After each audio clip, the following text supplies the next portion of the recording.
कर देंगे। खादी एवं ग्राम उद्योग,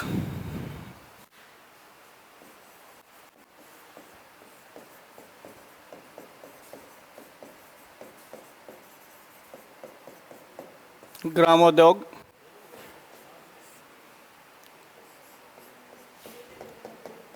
KVI, खादी एवं ग्राम उद्योग। खादी और ग्राम विलेज और उद्योग इंडस्ट्री। इसमें जो सवाल बार बार पूछते हैं उस सवाल को लिखेंगे आप, उद्देश्य इस संस्था का।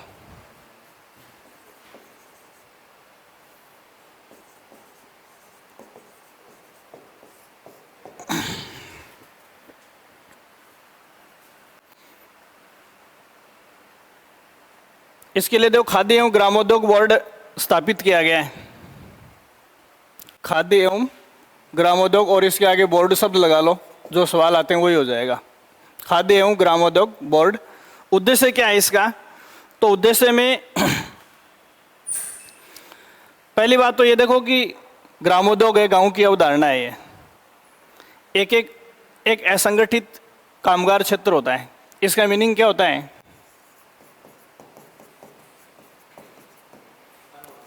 हैं? असंगठित कामगार किसको कहते हैं?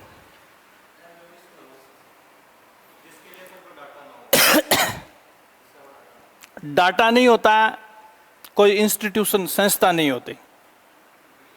जैसे सुबह सुबह अपन देखते हैं पिपराली चौराहे के ऊपर वो सुबह सुबह टिफिन लटका के आते हैं, तो वो क्या है? कोई रोजगार में नियमितता नहीं है, कोई फीडबैक नहीं है, उनके अधिकारों की रक्षा करने के लिए कोई संस्था नहीं है। समझ आएगी बात? ऐसे कामगारों को या मजदूरों को अपन किस क्षेत्र से संबंधित मानते हैं? असंगठित, अनऑर्गेनाइज्ड। तो समझ गए होंगे खाद्य एवं ग्रामोद्योग बोर्ड पढ़ा रहा हूँ, तो जिन लोगों के पास नियमित रोजगार नहीं है या जो असंगठित क्षेत्र में आते हैं, जिनके लिए या जिनके अधिकारों के लिए कोई संस्थागत प्रयास नहीं किया जाता, गाँव में ऐसे बहुत सारे लोग हैं, उनके लिए ये बोर्ड काम करता है। तो क्या करेगा ये उन लोगों को आत्मनिर्भरता की भावना के लिए उत्साहित करेगा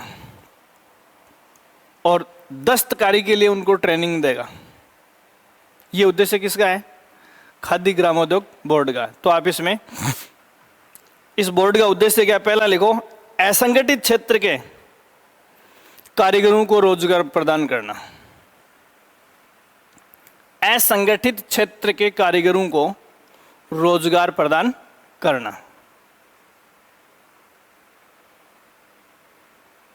असंगठित क्षेत्र के कारीगरों को रोजगार प्रदान करना। दूसरा है दस्तकारों को प्रशिक्षण देना।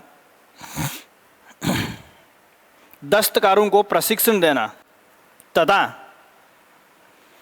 दस्तकारों को प्रशिक्षण देना तथा उनमें आत्मनिर्भरता की भावना जागृत करना।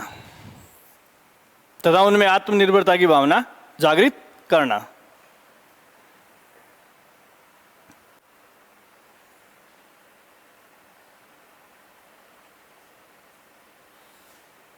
ठीक है। सवाल की भाषा क्या होती है? देखो, राजस्थान खादी एवं ग्रामोद्योग बोर्ड का कार्य है, राजस्थान खादी एवं ग्रामोद्योग बोर्ड की स्थापना का उद्देश्य है। दोनों में से किसी भी तरीके की बात करें तो ये ग्रामीण क्षेत्रों में जो कारीगर हैं उनको प्रशिक्षण देना, उनको आत्मनिर्भर बनाने की शिक्षा देना।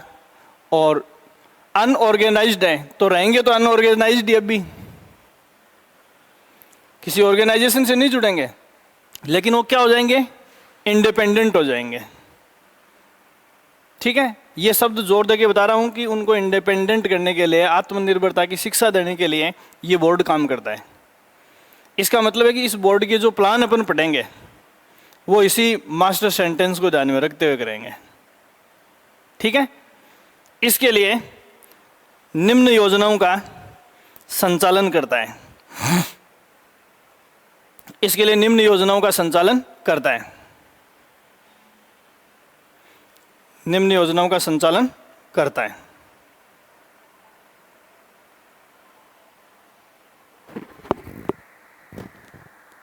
हेलो, हाँ जी,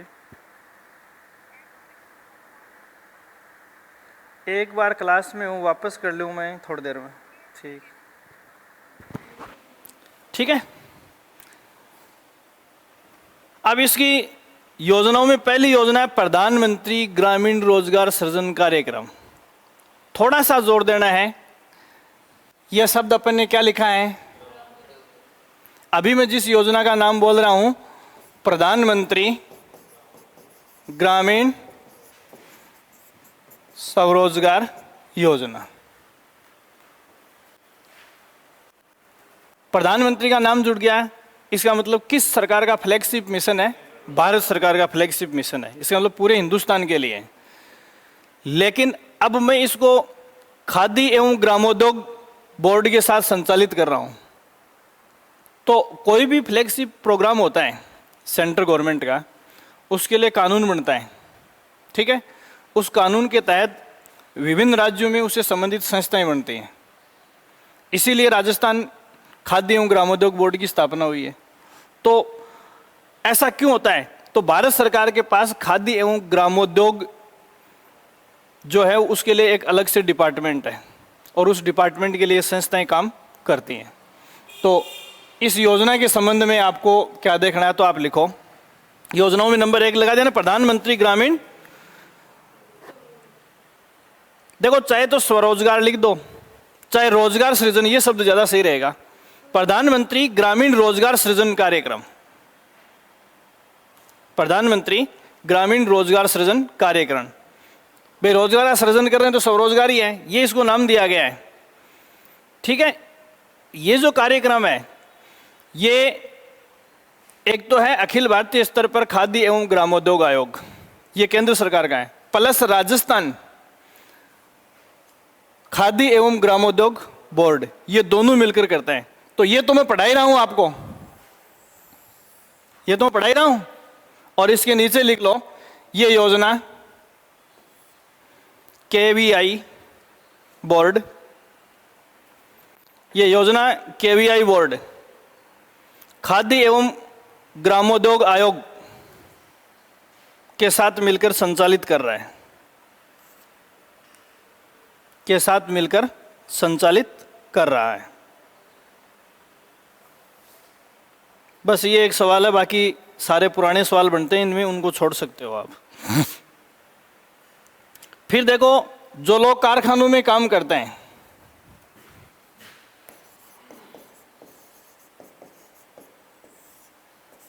कारखानों से संबंधित कानून, ये लाइन लिख लो। इसमें योजना की बजाय कानून का साल पूछते हैं, ये ज्यादा महत्वपूर्ण है। जो लोग कारखानों में काम कर रहे हैं उनके लिए कौन से अधिनियम बने हुए हैं, ठीक है।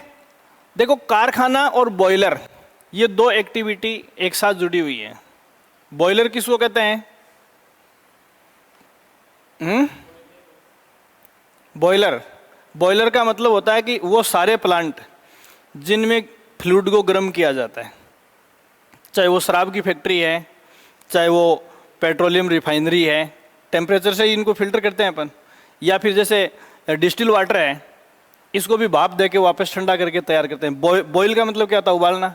तो बॉयलर्स का मतलब जो उच्च टेम्परेचर के ऊपर किसी भी चीज़ को अपन प्योरीफाई करते हैं, तो उससे संबंधित सारी एक्टिविटी आ जाती है उसमें। कारखाने का मतलब है, तो बॉयलर जो है वो कारखानों की एक विशेष एक्टिविटी है, ठीक है ना। तो इन दोनों के लिए अलग अलग कानून बने हुए हैं। तो पहला लिखो, कारखाना अधिनियम 1948, सिर्फ साल ध्यान में रखना है, कारखाना अधिनियम 1948। फिर बॉयलर्स अधिनियम 1923, बॉयलर्स अधिनियम 1923, बॉयलर्स अधिनियम 1923। फिर मजदूरी भुगतान अधिनियम 1936, मजदूरी भुगतान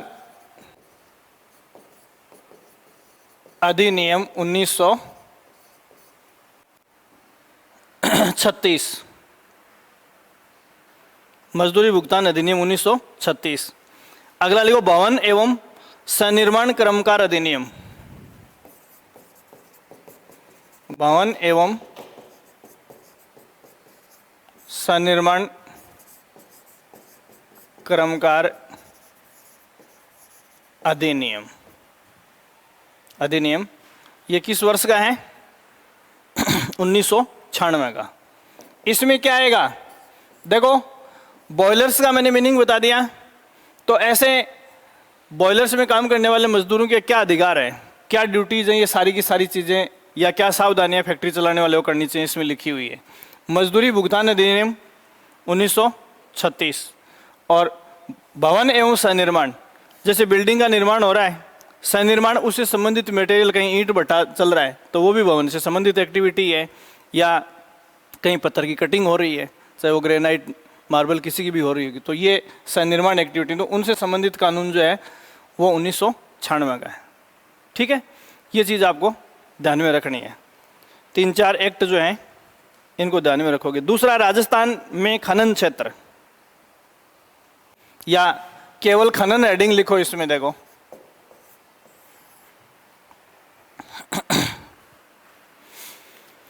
राजस्थान में कितने प्रकार के खनिज पदार्थों का भंडारण है? हाँ, लेटेस्ट भंडारण किस खनिज का है? हैं?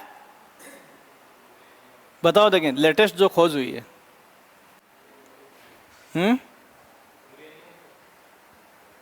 ये सवाल आपको कल के लिए मैं दे रहा हूं, ठीक है ना? मैं आपको हिंट देके छोड़ देता हूं, हिंट देके छोड़ देता हूं। अब हिंट आपको सरदार जी की तरह काम करेगा या कैसे करेगा ये तो मुझे पता नहीं है, हैं? सरदार जी की तरह कैसे काम करता है बताया था क्या? बताया मैंने? वो कोई एक बार एक सरदार का इंटरव्यू चल रहा था, तो उसके सामने एक जालीदार बर्तन में कुछ अंडे रखे गए और ऊपर ढक्कन लगा दिया, सामने रख के। जालीदार था मतलब बाहर से अंडे दिख रहे थे।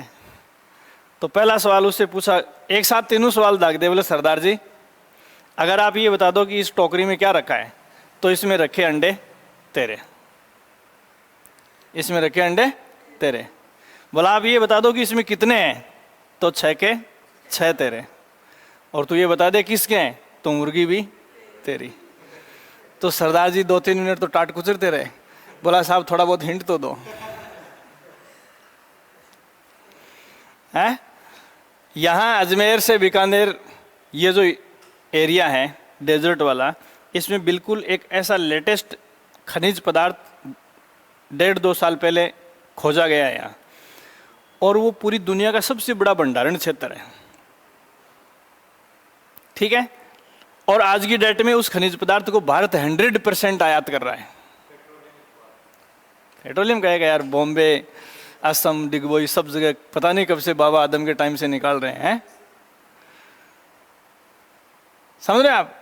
जिस खनिज पदार्थ की बात कर रहा हूं खोजा गया है ना, बहुत बड़ा भंडारण है। कॉस्मेटिक में, मेडिसिन में बहुत सारी, और अपना ये जो फर्टिलाइजर्स है ना, खाद उद्योग, इन सब में अपन यूज़ करते हैं उसको। आज की डेट में भारत 100% विदेशों से मंगवा रहा है, और दुनिया का सबसे बड़ा भंडारण क्षेत्र अपने पास है। फिर भी आने वाले 50 साल तक तो अपने को आयात ही करना पड़ेगा। कारण माइनिंग की टेक्नोलॉजी। पैसा तो कोई भी दे सकता है, लेकिन अपने पास ये टेक्नोलॉजी ऑस्ट्रेलिया, न्यूजीलैंड, कनाडा जैसे कुछ राष्ट्रों के पास ही है। तो उस टेक्नोलॉजी को यहाँ इस डेजर्ट में लाना बहुत मुश्किल है। तो वो 4 जिलों के नाम ढूंढ के लाओगे और उस खनिज पदार्थ का नाम ढूंढ के लाओगे। पुरानी किताबों में आपको राजस्थान में माइंस की संख्या 81 मिलेगी। 82वां जो भंडारण क्षेत्र खोजा गया है, ये बहुत ही इंपॉर्टेंट है। ठीक है, आप नहीं खोज के लाओगे तो मुझे तो खोजना ही पड़ेगा फिर, हैं? तो आप इसमें लिखो कुल 82 खनिजों का भंडारण। भंडारण का मतलब भूगर्भ में पड़े हैं, है ना? ठीक है, इनमें से कितने खनिज पदार्थों की माइनिंग कर रहे हैं अपन? 57। तो इसके नीचे वाला सवाल, 57 खनिज पदार्थों का खनन, खनन का मतलब उत्पादन कर रहे हैं हम इनका। तो अब भी अपने पास देखो 25 खनिज पदार्थ ऐसे हैं जो हमारे भूगर्भ में है राजस्थान के, फिर भी उनकी माइनिंग नहीं हो रही है टेक्नोलॉजी के हिसाब से। अब जैसे कल मैं आपको बता रहा था कि यहाँ नीमका थाना रघुनाथगढ़ खेतड़ी के बीच में ये लगभग 80 किलोमीटर से लंबी पट्टी है जिसमें भारत का सबसे बड़ा यूरेनियम भंडारण खोजा गया है।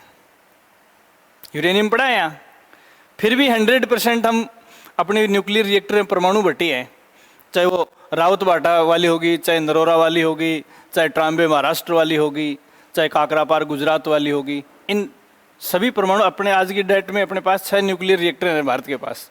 सब में अपन विदेशों से, अमेरिका, ऑस्ट्रेलिया और कनाडा से अपन यूरेनियम लेकर आते हैं, जबकि अपने पास भंडारण है। सीधी सी बात तो वही है कि अगर हम इस यूरेनियम को निकाल भी लेंगे तो भी हमारे कोई काम का नहीं है। मतलब जितने भी एटॉमिक एनर्जी के एलिमेंट हैं उन सब को कल्टीवेट करना पड़ता है यूज करने से पहले। कल्टीवेट करने का, संवर्धित करने का मतलब समझते हो आप? जैसे अपने खेत में बाजरे का सिट्टा है, सिट्टा अपने कोई काम का थोड़ा ही है। पहले थ्रेसिंग करके अपन उसको क्या करेंगे, दाने को अलग करेंगे, फिर दाने को अपन क्या करेंगे, पीसेंगे, और पीसने के बाद अपन आटे से रोटी बनाएंगे, फिर खाएंगे। ये क्या है? ये कल्टीवेशन है।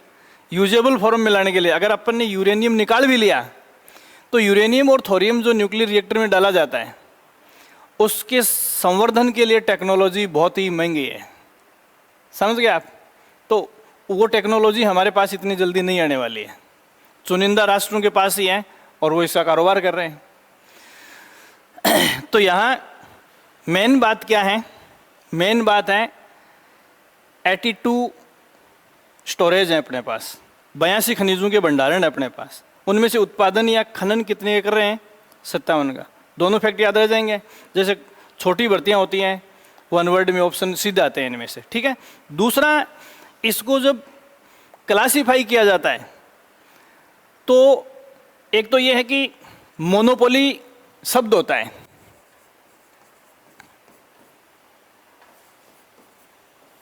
मोनोपोली शब्द का मतलब क्या होता है? मोनोपोली अगर किसी माइनिंग के साथ अपन रख रहे हैं, जैसे दे दिया कि निम्न में से किस खनिज के ऊपर राजस्थान की मोनोपोली है, इसका मतलब है कि राजस्थान एकमात्र, ठीक है। अब इस मोनोपोली के आगे भी कई बार झमेला हो जाता है।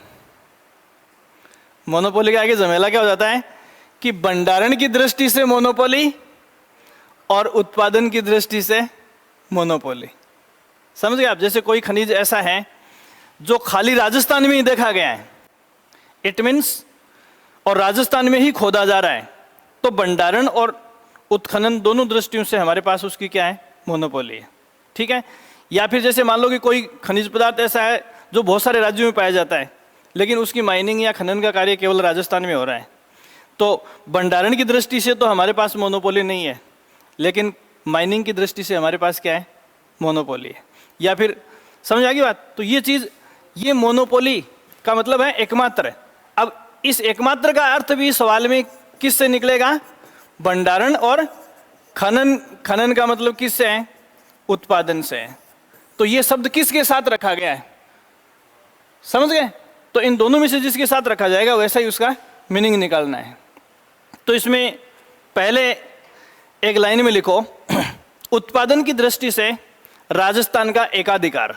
मोनोपोली को हिंदी में क्या कहते हैं? एकाधिकार। उत्पादन की दृष्टि से राजस्थान का एकाधिकार। एकाधिकार, इसमें आप नीचे नंबरिंग लगाते हुए 3 माइनिंग प्रोडक्ट लिखोगे। पहला लिखो सीसा एवं जस्ता,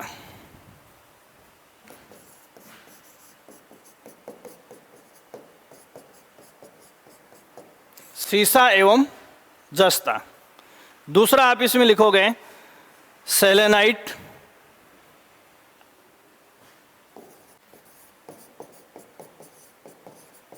सेलेनाइट, और तीसरा आप इसमें लिखोगे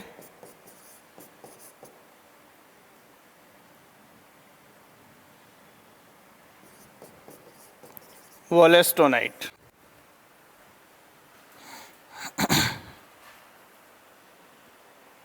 ये 3 माइनिंग मटेरियल ऐसे हैं जो केवल राजस्थान के पास है। अब देखो खनिज जो हैं इनके आगे ये शब्द जोड़ दें अपन, एस्क, वोलेस्टोनाइट, वोलेस्टोनाइट मतलब कौन से 3 खनिज हैं? तो जैसे दे दिया कि निम्न में से राजस्थान का उत्पादन की दृष्टि से जिस खनिज पदार्थ पर एकाधिकार नहीं है। अब होने के लिए तो बड़ा टिपिकल हो गया है, थोड़ा सा अंतर होता है चूकते ही। तो 3 खनिज पदार्थ आज की डेट में अपने पास ऐसे हैं जो पूरे भारत में केवल और केवल कहाँ माइन किए जाते हैं? राजस्थान। एस का मतलब क्या है? एस का मतलब है कि कोई भी पदार्थ जो है, धातु, अधातु, उपधातु कोई भी है, वो प्रकृति में अपन खोदते हैं तो अपने को किस रूप में मिलता है? एस के रूप में मिलते हैं। धातुएं हमें एस के रूप में, एस का मतलब है कि उसके साथ दूसरी धातु भी हो सकती है और अशुद्धियां भी हो सकती हैं। ठीक है, समझ आ गई बात? अब यहां देखो ये चीजें मैंने आपको बताई है, तो इसमें देखो सीसा जस्ता की जब बात आती है तो सीसा जस्ता जो धातुएं हैं दोनों, इन दोनों की सबसे गहरी दोस्ती किस धातु से है? चांदी से। मतलब सीसा जस्ता दुनिया के विभिन्न हिस्सों में बेसिकली किसके साथ पाया जाता है? चांदी के साथ पाया जाता है। और राजस्थान में जितना सीसा जस्ता पाया जाता है वो 100% माइनिंग चांदी के साथ ही होती है। राजस्थान की ऐसी कोई खान नहीं है जिसमें खाली सीसा जस्ता निकलता हो, मतलब ये चांदी के साथ संयुक्त रूप से पाया जाता है। फिर भी अपन ने चांदी को यहां नहीं लिखा, नहीं लिखा। तो सबसे ज्यादा संभावना चौथे ऑप्शन में किसकी होती है? चांदी की। मतलब निम्न में से किस खनिज के संबंध में राजस्थान की मोनोपोली नहीं है? इसका मतलब राजस्थान चांदी उत्पादन में भारत में प्रथम स्थान पर है, लेकिन राजस्थान से बाहर भी चांदी की माइनिंग होती है। राजस्थान में 100% चांदी की माइनिंग किसके साथ होती है? सीसा जस्ता के साथ। और सीसा जस्ता में राजस्थान की मोनोपोली है, लेकिन चांदी के मामले में नहीं है। देखो कितना बड़ा सवाल निकल कर आया। पूरे हिंदुस्तान में चांदी के साथ सीसा जस्ता केवल और केवल राजस्थान में खोदा जाता है। मोनोपोली है, इसका मतलब राजस्थान के बाहर तो इसका हो ही नहीं रहा ना। तो आज की डेट में पूरे हिंदुस्तान में सीसा जस्ता कहीं नहीं खोदा जाता। तो अगर कहीं पड़ा भी है चांदी के साथ ये, तो भी उसकी माइनिंग तो नहीं हो रही ना। क्यों? क्योंकि हम इसको किस में पढ़ रहे हैं? मोनोपोली में, एकाधिकार में। आज की डेट में रत्ती भर भी सीसा जस्ता की माइनिंग जो राजस्थान से बाहर नहीं होती। समझ में आ गई क्या बात? संयुक्त है तो 2 खास चीजें निकल कर आई है कि आज की डेट में चांदी और सीसा जस्ते की संयुक्त माइनिंग केवल किस में होती है? राजस्थान में होती है। क्यों होती है? क्योंकि सीसे जस्ते का उत्पादन होता ही राजस्थान में है, और राजस्थान में पाई जाने वाली चांदी 100% किसके साथ है? सीसा जस्ता के साथ है। क्लियर होगी ना बात? ये चीज आपको ध्यान में रखनी है, फिर सवाल में कोई दिक्कत नहीं आएगी। अगर कोई टेक्निकल इश्यू आपको कंफ्यूज करने वाली बात अगर रखी जाती है तो उससे हो जाएगा ये। ठीक है, दूसरी चीज तो ये जैसे ऑप्शन, ये चौथा नंबर मत लिख लेना। ये मैंने बताया कि चौथा ऑप्शन क्या हो सकता है कि निम्न में से किस पर मोनोपोली नहीं है? तो चांदी के मामले में मोनोपोली नहीं है। दूसरा सेंटेंस आप इसमें लिखो, वे खनिज जिनका लगभग उत्पादन राजस्थान में होता है,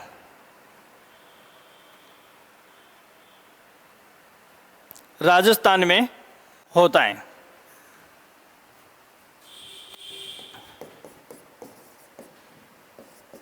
पहला चांदी, दूसरा कैल्साइट, तीसरा जिप्सम।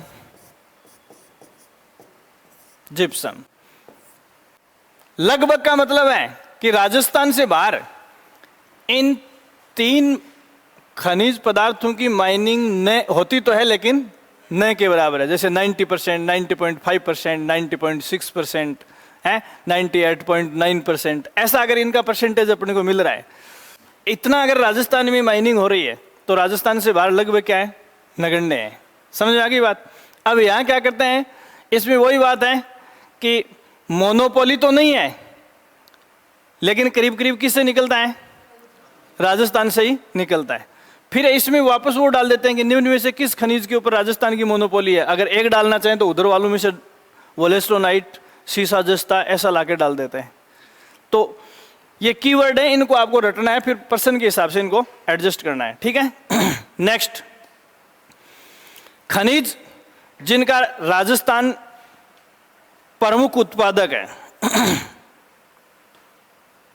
खनिज जिनका राजस्थान प्रमुख उत्पादक है,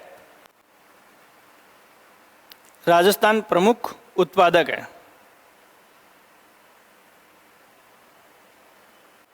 पहला लिखो बाल क्ले। क्ले मिट्टी को कहते हैं, पहला ऑप्शन बॉल क्ले। दूसरा फॉस्फेराइट, फॉस्फेराइट। तीसरा ऑप्शन है गेरू, जिसको कई बार, ये भी रेत का में मिलता जुलता ही है, जिसका दूसरा नाम कई बार ओकर और गेरू एक ही चीज है। ओकर और गेरू एक ही चीज है। फिर स्टेटाइट,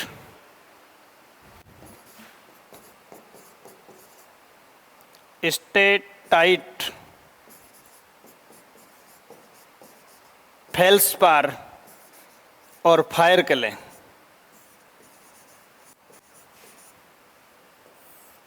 फायर क्ले इनका प्रमुख उत्पादक है। प्रमुख उत्पादक का मतलब है इनके उत्पादन में राजस्थान की सिचुएशन बहुत अच्छी है।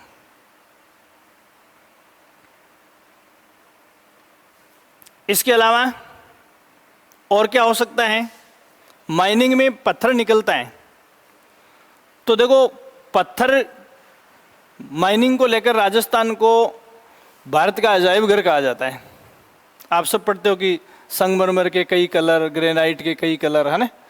तो ये पत्थर के मामले में एक सवाल पूछा जाता है जिसमें अपनी पोजीशन अच्छी है।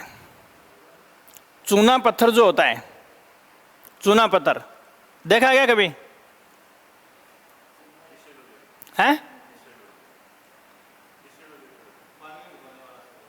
अरे चूना पत्थर क्या होता है, आप लोगों तूने तो देखा यार, खिरोड़ की डूंगरी का पत्थर देखा है ना, और कुशलपुरा वाली का भी देखा है।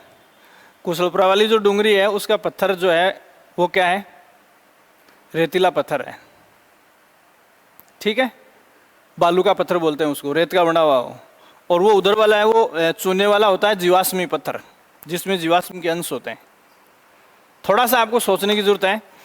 देखो अरावली की पर्वत श्रृंखला में जो पहाड़ियां हैं, इनको पीस कर अपन सीमेंट तो बना सकते हैं, लेकिन इनसे चूना नहीं बना सकते। तो देखो सीमेंट उद्योग जो है वो अरावली सीरीज में लगा हुआ है पूरा का पूरा, आपको पता होगा। इनको पीस के अपन क्या कर सकते हैं, सीमेंट बना सकते हैं। क्यों बना सकते हैं, चूना क्यों नहीं बना सकते हैं?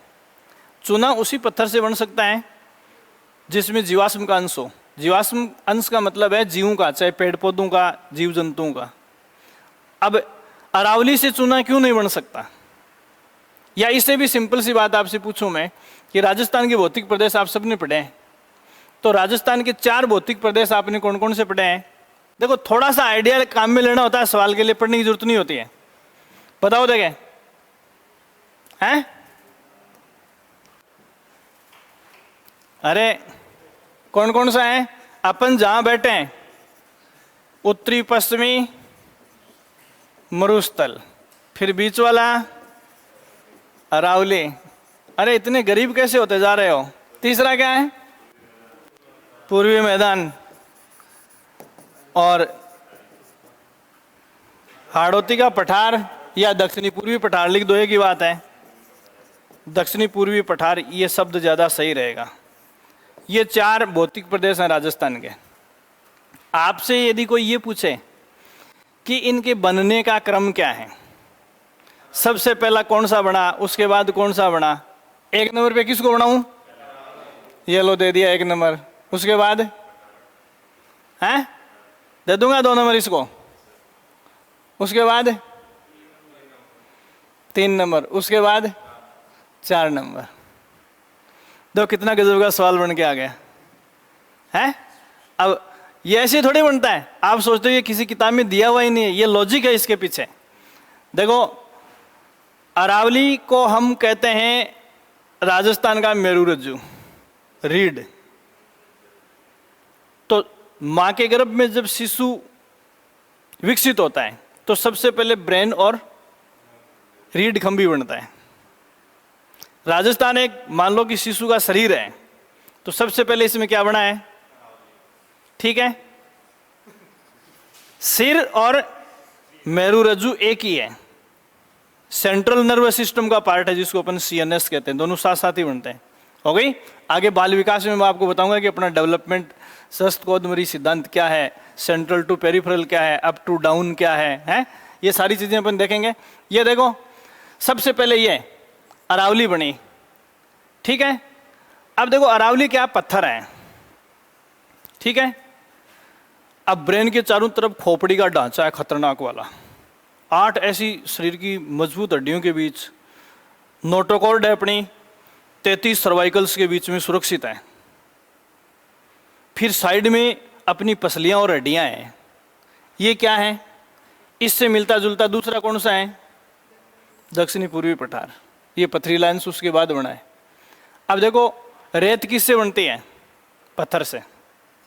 चाहे वो रासायनिक क्रिया से हो, चाहे भौतिक क्रिया से हो, चाहे जैविक क्रिया से हो, रेत हमेशा किससे बनती है? पत्थर से। तो इन पठारों में और अरावली से या कहीं भी अन्यत्र, जैसे अगर हिमालय की नदियां आ रही हैं तो वो भी अपने साथ पत्थरों के कण बहा के लाती हैं, तो ये रेत। तो उसके बाद तीसरा कौन सा बना? पूर्वी मैदान।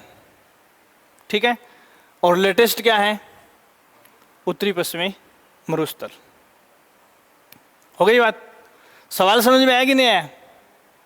ये क्रम बहुत इंपॉर्टेंट है। अब देखो, दूसरा क्लू मैं आपको देता हूं कि आप पूरी राजस्थान की ज्योग्राफी को पढ़ोगे तो क्या चीज ध्यान में रखनी है। आप सब जानते हो कि अरावली विश्व की प्राचीनतम वलित पर्वत श्रृंखलाओं में से एक है।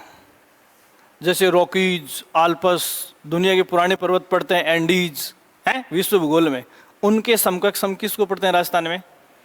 अरावली। इसके साथ आप ये शब्द पढ़ते हो कि अरावली प्री कैम्ब्रियन युग की चट्टानों से निर्मित है। ये बात क्या कहते? पढ़ते हो ने? कभी सोचा है क्या है? इसका प्रादुर्भाव बिफोर लिविंग वर्ल्ड, दुनिया में जीवन आने से पहले ये बन चुकी थी। न कोई जीव आया था, न कोई पौधा आया था। अभी मैंने आपको बताया कि चूना पत्थर के लिए किसकी जरूरत है? जीवाश्म की जरूरत है। जीवों का अंश उसमें जाना जरूरी है। अरावली का बाठासू चुन्नू क्यों कौन बना है? समझ में आ गई ये बात? दूसरा क्लू देता हूं मैं आपको। राजस्थान की माइनिंग को आप पढ़ोगे तो मैं इधर कुछ चीजें लिख रहा हूं, देखना अपने आप ऑटोमेटिक ब्रेन में आ जाएगी ये चीज। मैंने लिखा कोयला, ठीक है, यहां लिख रहा हूं तेल, यहां लिख रहा हूं गैस, लिखे ने? ये सब क्या है? जीवाश्म। इन सब के लिए किसकी जरूरत है? जीवाश्मों की जरूरत है या जीवांश की जरूरत है। इधर मैं लिख रहा हूं यूरेनियम, तांबा, लोहा, सीसा, जस्ता, चांदी। ये माइनिंग दिख रही है क्या? इनमें से किसी के लिए जीवाश्म की जरूरत नहीं होती। मेटल एलिमेंट्स हैं।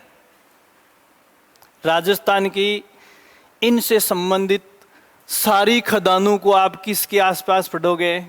अरावली के आसपास।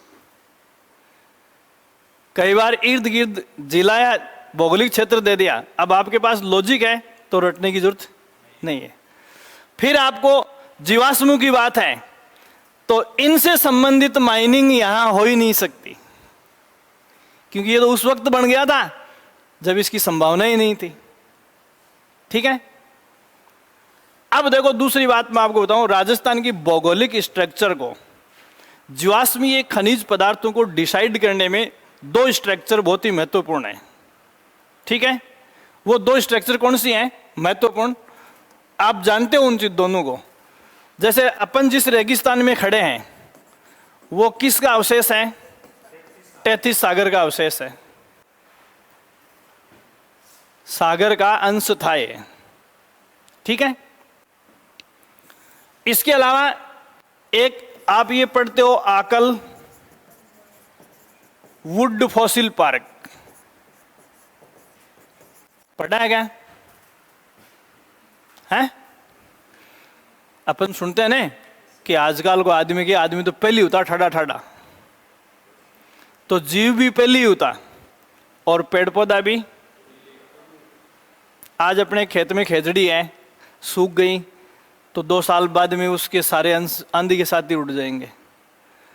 जैसलमेर बाड़मेर में इस तैतीस सागर के किनारे पर जैसे बरगद से भी सैकड़ों गुना भारी भरकम पेड़ हुआ करते थे और उनके अंश दब गए, वो तो दब गए, आज भी उनके अंश आपको वहां मिल जाएंगे। तो उस तैतीस सागर के सारे समुद्री जीव, उसके तटों के ऊपर खड़ा घना जंगल, मछलियां, सारे जीव जंतु, क्या हुआ, उस तैतीस सागर में रेत के भराव के कारण नीचे दब गए। अब धीरे धीरे उन जीवाश्मों से क्या बन रहा है, कार्बनिक खनिज पदार्थों का निर्माण हो रहा है। ये एक अनवर्त चलने वाली प्रक्रिया। अपन ये कहते हैं कि पेट्रोलियम भंडारण अंतिम नहीं है, क्योंकि जो जीवाश्म दबे हुए हैं धीरे धीरे उनसे क्या बन रहा है। तो भूगर्भ में ऐसी बहुत सारी चीजें हैं जो वक्त के साथ परिवर्तन करती हैं। तो ये चीजें अभी मैंने तेल, गैस, ये सब लिखा है, ये प्रकृति में या भूगर्भ में दबी हुई जीवाश्मीय चीजों पर निर्भर करती हैं और उनका डिके क्या होता है, धीरे धीरे होता है। समझ गए आप? डिके का मतलब होता है अपघटन, धीरे धीरे होता है। और जैसे जैसे उनका अपघटन होता है, सीधी सी बात है, चावल मूंग की दाल गिरता ही खिचड़ी को नहीं तैयार हुए, उसको बनने में टाइम लगता है। और ये किस पर निर्भर करता है, किस बर्तन में उबाल रहे हैं, उसको ढक रखा है कि नहीं ढक रखा, नीचे से लो कितनी कर रखी है, सब चीजों पर निर्भर करता है। तो भूगर्भ में जो ये चीजें दबी हुई है, अब जैसे अपन कहते हैं कि लकड़ी के भूगर्भ में दबने से क्या बना है, कोयला बना है। समझ रहे हो, क्या बना है, कोयला बना है। ठीक है, अब राजस्थान का कोयला आप पढ़ोगे तो कोयले का वर्गीकरण आप सबसे पूछते हैं एग्जाम में। कोयले के कितने टाइप होते हैं, 4। कौन कौन से होते हैं, पिंकी बताएगी। क्वालिटी के क्रम में बताओगे आप। अभी देखो मैं आप कोयले की सिचुएशन पूरी एक ही लाइन में आप समझ जाओगे जब पढ़ोगे। सबसे पहले एंथ्रासाइट, क्या है, एंथ्रासाइट। फिर बिटुमिन, बिटुमिन, और फिर पीट, और फिर लिग्नाइट। है, मेरी बात तो सुनो तो यार, मैं जो रटी रटाई बात है वो दिमाग से निकालने के लिए तो ये चीज बता रहा हूं, बाकी इसका लेना देना ही क्या है यहां। मतलब आपने वो एप्लीकेशन का मतलब to the advanced government middle school वही होता है, दिमाग से निकालो। ऑब्जेक्टिव टाइप में उसकी कोई वैल्यू नहीं है जो आपने रट रखा है। ये लकड़ी दबी हुई है। हिंदुस्तान में दुनिया की सबसे अच्छी, अब कोयले की क्वालिटी किस पर निर्भर कर रही है। मान लो कि कोई बहुत भारी भरकम पेड़ पौधे किसी भूगर्भ में दब गए, अब धीरे धीरे वो लकड़ी नीचे गीली होगी, फिर उसमें से जीवांश से क्या बनेगा, कोयला या पेट्रोलियम पदार्थ जो भी बनेगा उसमें क्या लगेगा, टाइम लगेगा। तो सबसे पहले जब वो लकड़ी गीली होती है, उसका डिके होना शुरू होता है, कोयला का रूप लेने लगती है वो, तो सबसे पहले वो कौन सा रूप लेती है, लिग्नाइट। जैसे रेत में बरसात के दिनों में गीली लकड़ी कई दिनों तक दबी रह जाती है, फिर उस लकड़ी को अपन बाहर निकाल के चूल्हे में लगाएं तो खाली धुआं होगा। हालांकि लकड़ी जल रही है लेकिन उसके ईंधन की क्वालिटी नहीं है और बहुत ज्यादा प्रदूषक है। ये सिचुएशन किसकी है, लिग्नाइट की। आज जो लिग्नाइट है वो कल का एंथ्रासाइट भी हो सकता है। समझ गए आप? थोड़े दिन और दबा रहा, उसकी क्वालिटी में इंप्रूवमेंट हुआ, कार्बन की मात्रा बढ़ी, नमी कम हुई तो धुआं कम देगा, क्वालिटी बढ़ेगी। कुछ समय बाद और कुछ समय बाद एंथ्रासाइट। समझ गए ना आप? जैसे कहते हैं ना कि हर बच्चे में बाप है, वैसे ही हर लिग्नाइट में एंथ्रासाइट है। लेकिन ये इस बात पर डिपेंड करता है कि हम उस लिग्नाइट को एंथ्रासाइट होने देंगे कि नहीं। यही तो समावेशी विकास की अवधारणा है। यही समावेशी विकास की अवधारणा है। पेड़ के ऊपर फल लगाए, अपन अपने स्वार्थ को पूरा करने के लिए कच्चा तोड़ रहे हैं, तो ना तो अपने को उसको पूरा फायदा मिलेगा और ना आने वाली पीढ़ियों को उसका फायदा मिलेगा। यह है सस्टेनेबल डेवलपमेंट, जो 17 गोल्स मैंने आपको बताए थे। अब बताओ सबसे ज्यादा सबसे कम क्या है? कुछ नहीं है। ठीक है, ये अभी भारत में केवल जम्मू एंड कश्मीर की कुछ खानों में पाया जाता है। ठीक है, अब देखो ये सवाल कहां जाएगा, सबसे अच्छी क्वालिटी के कोयले की जरूरत कहां होती है, सबसे अच्छे आदमी की जरूरत कहां होती है? अच्छी जगह। इस्पात इंडस्ट्री में जो अपन इस्पात की चद्दरें या टैन वगैरह या स्टील वगैरह ये सब बनती है, उसमें लोहे के अयस्कों को भट्टी में डालते हैं, फिर उनको पिघलाते हैं। तो पिघलाने के लिए क्या करते हैं कि जैसे उस अयस्क का पाउडर किया और उस पाउडर के साथ ही वो, आपको याद नहीं आ रही क्या, परगलन भट्टी, वात्या भट्टी पढ़ते थे ना 10वीं में, वो यही तो थी। पहले उसको अयस्क को पीसा, फिर कोयले का पाउडर, फिर कोयले का पाउडर पीसकर उसमें मिलाते हैं, फिर उसको अग्नि दिखाएंगे तो जहां जहां कार्बन के पार्टिकल्स है वो अंदर जलता जाएगा, तो उस धातु को क्या कर देगा, पिघला देगा। तो इस्पात इंडस्ट्री में जिसको अपन कोक चूर्ण बोलते हैं, कोक का मतलब कोयला होता है, कोक चूर्ण के रूप में कोयले की किस क्वालिटी का पाउडर यूज करते हैं? एंथ्रेसाइट का। वहां क्वालिटी का ही चाहिए, क्योंकि अगर डालते ही राख हो रही है तो वो उस लो एस को गला नहीं सकेगा, है? तो जितने भी इस्पात उद्योग की इंडस्ट्री हैं उन सब में कोक चूर्ण के रूप में किसे यूज करते हैं? एंथ्रासाइट। लेकिन अपने देश में होता बहुत कम है, इसीलिए अपनी इस्पात इंडस्ट्री जो है वो बाकी राष्ट्रों के सापेक्ष कमजोर है। अपन रसिया से, कनाडा से, ऑस्ट्रेलिया से, वहाँ से कोयला लाकर पीस कर डालें तो वो बहुत ज़्यादा कॉस्टली हो जाता है। ठीक है, फिर ये जो कोयले हैं ये अपन जलाने के लिए काम में लेते हैं। जैसे अपन ने ट्रेनें चलाई हैं या बिजली घर चलाए हैं। राजस्थान में सबसे ज़्यादा कौन सा कोयला है? लिग्नाइट है। कोयले का भंडारण है, बीकानेर का जो बरसिंगसर माइनिंग फील्ड है उसमें लिग्नाइट का भंडार है, आप सब जानते हो अच्छी तरह से, है ना? लेकिन वो कोयला कैसा है? घटिया कैटेगरी का। कैसा है? घटिया कैटेगरी का है लिग्नाइट कोयला। अब इसका मतलब ये है कि अब इसको वापस कहाँ लेके जाएंगे? इसको अपन वापस यहाँ लेके जाएंगे, इस जगह। घटिया क्यों है? अरे घटिया नहीं है, अभी इसके बढ़िया होने का टाइम नहीं आया, और टाइम आएगा उससे पहले अपन इसकी खपत कर देंगे। मैंने अभी बताया कि राजस्थान का नवीनतम भूगर्भीय क्षेत्र कौन सा है? उत्तरी पश्चिमी मरुस्थल, जिसमें हम बैठे हैं। दुनिया के जितने रेगिस्तान हैं उनमें सबसे ज्यादा कैपेसिटी वाला रेगिस्तान वो है जिसमें हम बैठे हैं। जैसे ऑस्ट्रेलिया भयंकर रेगिस्तान है, मैक्सिको, अमेरिका, ये सब भयंकर रेगिस्तान है। ठीक है, अफ्रीका में आपने बहुत सारे रेगिस्तान पढ़े हैं, यूरोप में बहुत सारे रेगिस्तान है। दुनिया में सबसे खुश नसीब रेगिस्तान कौन सा है? राजस्थान का उत्तरी पश्चिमी मरुस्थल, या जिसको अपन ऑल ओवर वर्ल्ड ज्योग्राफी में बोले तो क्या है, थार का मरुस्थल बोलते हैं उसको।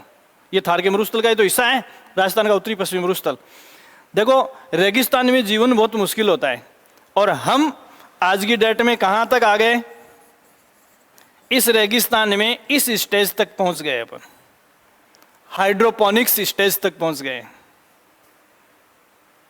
और अब किसके प्रयास कर रहे हैं? एरोपोनिक्स के। हाइड्रोपोनिक्स जानते हो क्या?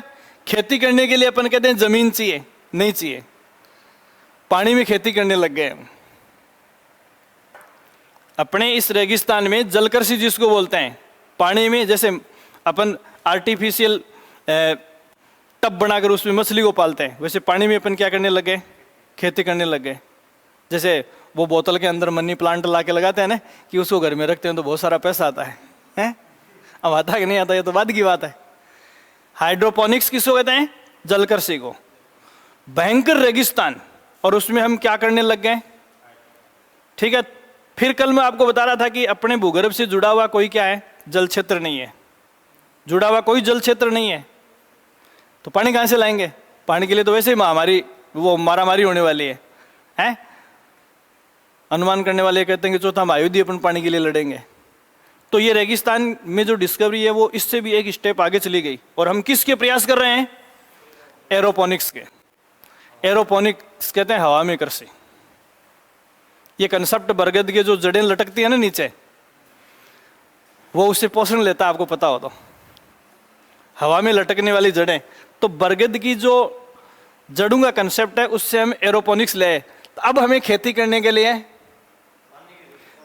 पानी की भी जरूरत नहीं है। हम किधर बढ़ रहे हैं? एरोपोनिक्स की ओर बढ़ रहे हैं। इसको कहते हैं वायु कृषि। क्या कहते हैं?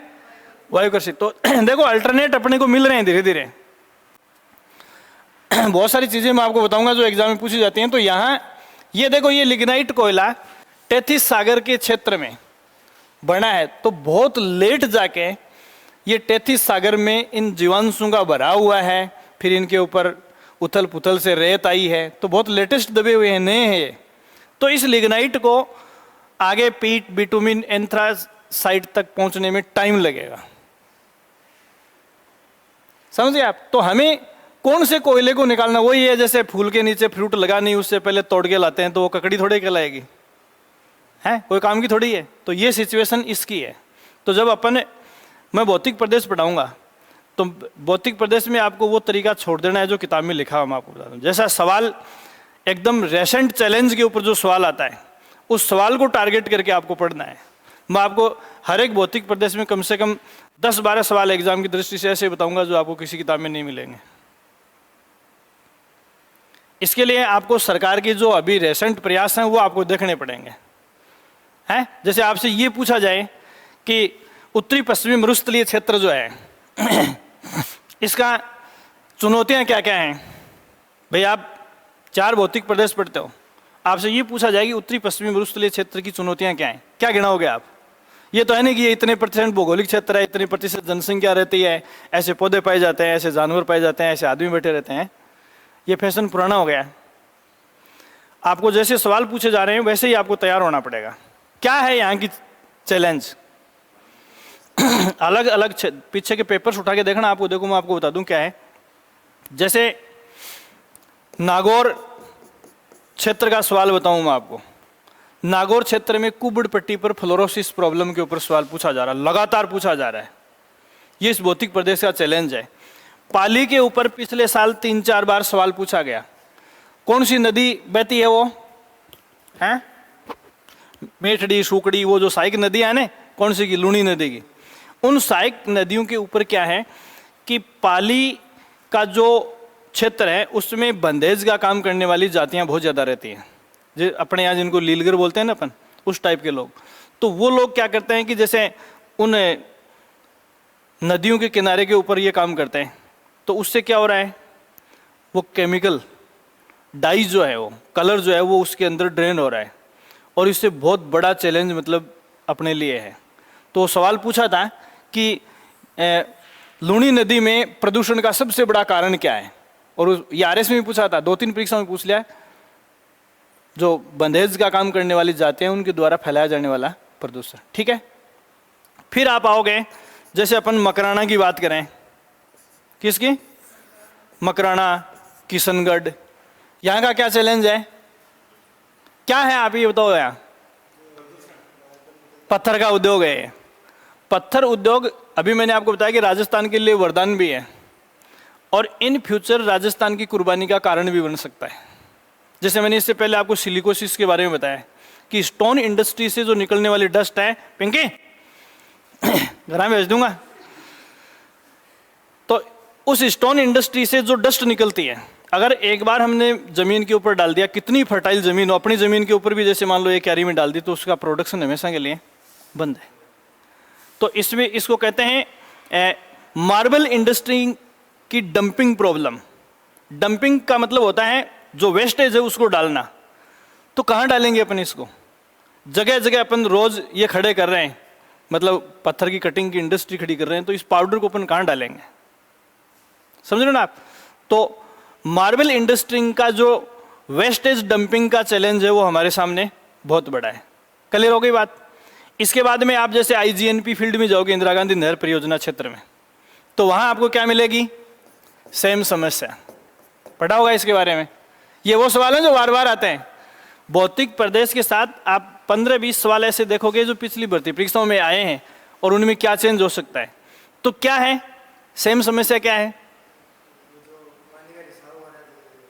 देखो क्या होता है, जैसे लंबे टाइम तक अपन सिंचाई करते हैं या दूर क्यों जाते हो, जैसे अपने कूलर को अपन चलाते हैं पूरी गर्मियों में, तो धीरे धीरे नमक से उसके छेद बंद हो जाते हैं, पीछे से हो जाते हैं ना। बस यही है, जैसे ज़मीन के ऊपर अपन रेगुलर सिंचाई करेंगे, जो नमक है पानी के अंदर, वो जमने से मिट्टी के छेद बंद हो जाएंगे। मिट्टी के छेद बंद हो जाएंगे तो उसके बाद अपन उसके ऊपर जो पानी डालेंगे वो पानी वहीं ठहर जाएगा। अब जैसे सामान्यतः अपन सिंचाई करते हैं पानी नीचे चला जाता है, लेकिन लगातार जहाँ पानी ड्रेन हो रहा है और ये नमक से जिस मिट्टी के छेद, नाले के नीचे से छेद बंद हो जाते हैं, इसका मतलब नीचे रिसाव क्या हो गया? बंद हो गया। यही क्या है? सेम समस्या। ऐसी सेम समस्या कहाँ है? देखो, जहाँ कहीं भी नहरों से सिंचाई होगी, सिंपल सी बात, जहाँ कहीं भी नहरों से सिंचाई होगी, कुछ टाइम बाद में निश्चित तौर पर वहाँ क्या होगी? सेम समस्या होगी। तो अब पहले तो आप राजस्थान का नक्शा उठा के देखो, कहाँ कहाँ नहरों से सिंचाई होती है। या तो इंदिरा गांधी नहर कैनाल से, और दूसरा अपने पास चंबल के जो कैनाल्स हैं उनसे होती है, कोटा, बूंदी, आड़ोती फील्ड में। अब दोनों सेम समस्याओं में अंतर क्या है? यहाँ रेगिस्तान है, रेत है, और वहाँ नीचे पत्थर है। तो इनका निदान भी हमने अलग अलग तरीके से, जैसे मान लो ये जमीन की लेयर है, हनुमानगढ़ गंगानगर में क्या है? अब यहां सिंचाई अपन किससे करते हैं? लिफ्ट कैनाल से करते हैं। किससे करते हैं? लिफ्ट कैनाल से। लिफ्ट कैनाल का मतलब है कि नहर का तल नीचा है और जिन क्षेत्रों में अपन सिंचाई कर रहे हैं वो खेत ऊपर है। समझ में आ गई बात? पानी कहां भर रहा है? लिफ्टों से पानी उठा उठा के ऊपर डाल रहे हैं, फिर सिंचाई कर रहे हैं। तो इस सेम समस्या से निपटने का अल्टरनेट हमारे पास बहुत सस्ता है। जैसे मान लो कि ये खेत है और इससे नीचा ये नहर है, इसकी हाइट ज़्यादा है खेत की, तो यहाँ क्या करते हैं, इनमें बारीक नलियाँ, जैसे अपने यहाँ क्या करते हैं जिसको अपन बूंद बूंद फुहारा सिस्टम है, तो ऐसे कीप वाले पाइपें यहाँ लगा के जगह जगह, और नीचे एक मोटा पाइप लगा के इसको वापस नहर में छोड़ देते हैं। जैसे ज़मीन अपन 2 फीट नीचे तक खुदाई करते हैं, तो 2-1 फुट नीचे तक ले जाके और उनको वापस किससे जोड़ देते हैं? उस नहर से। तो पानी नीचे नहीं जा रहा है, तो उस पानी को सुखाने का सिस्टम क्या है? उस ट्यूब सिस्टम से वापस नहर में डाल रहे हैं। तो एक तरफ तो पानी की चुनौती खत्म हो गई, दूसरी नीचे रिसाव हो जाएगा तो ज़मीन सूखने लग जाएगी। अब आप ये सोचोगे कि ज़मीन को सिंचाई करने के लिए गीला ही तो रखना होता है, फिर अपन सुखा क्यों रहे नलियों से? पानी से लबालब होने के बाद में प्लांट को या फसल को ऑक्सीजन की सप्लाई नहीं होती। अभी लेके जा रहा हूं आपको दूसरे सवाल की ओर। ऑक्सीजन की सप्लाई नहीं होती, ऑक्सीजन की सप्लाई नहीं होती। पौधा ऑक्सीजन की सप्लाई किसे करता? अपनी तरह नाक तो है नहीं, या तो उसके ऊपर रंध्र होते हैं स्टोमेटा वगैरह, या पानी से जड़ों से लेगा वो, ठीक है। तो वो ऑक्सीजन की मात्रा कम होने की वजह से उसकी लाइफ नहीं रह पाती है, ना वो प्रोडक्शन दे पाएगा, तो उसको सुखाना बहुत ज़रूरी है, ठीक है। अब यहाँ हो गई बात। अब दूसरी चीज़ मैं आपको बताऊं कि ये सेम की समस्या के साथ साथ मैंने आपको बताया था कि आर्टिफिशियल तरीके से रबी की फसल के रूप में हम चावल को कहाँ पैदा कर रहे हैं? हनुमानगढ़ गंगानगर में, नेचुरली बांसवाड़ा में कर रहे हैं, ठीक है, बताया था मैंने। अब वहाँ चावल को अपन ने क्या कहा है? धान, ठीक है। तो धान की खेती कर रहे हैं। तो देखो इस सेम समस्या से क्या होता है कि उन खेतों का टेम्परेचर बढ़ जाता है। तो ये क्या हो गया? ग्लोबल वार्मिंग,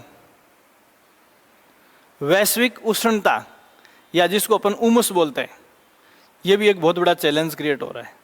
तो पिछले 10 सालों में आप आरपीएससी के जितने भी पेपर्स देखोगे, इन भौतिक प्रदेशों से सवाल सीधा बहुत कम पूछा है। पहले एक टाइम था कि भाई यहाँ से 2-3 सवाल आएंगे ही, और जो लिख रखा उसी से आएगा।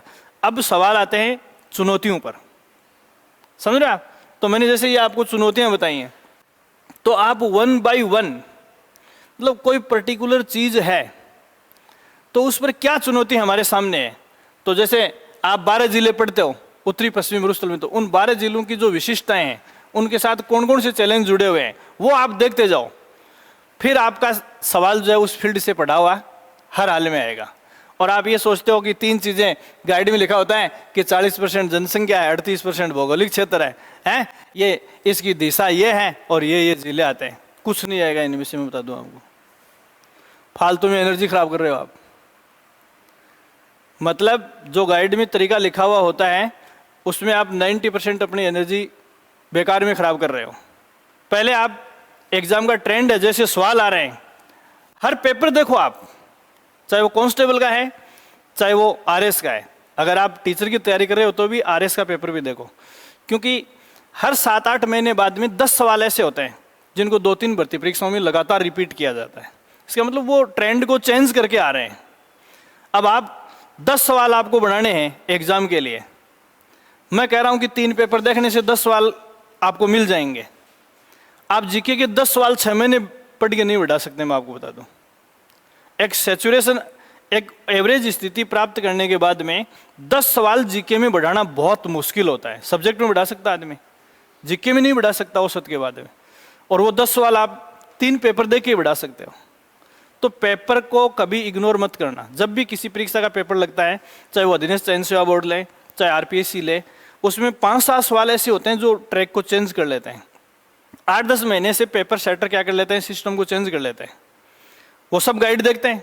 अब मैं आपको बता दूं कि बाजार में बिकने वाली हर गाइड के कौन से पेज पे कौन सी लाइन लिखी हुई है, और उसमें कौन सी सही है और कौन सी गलत है, ये भी आपको बता दूंगा।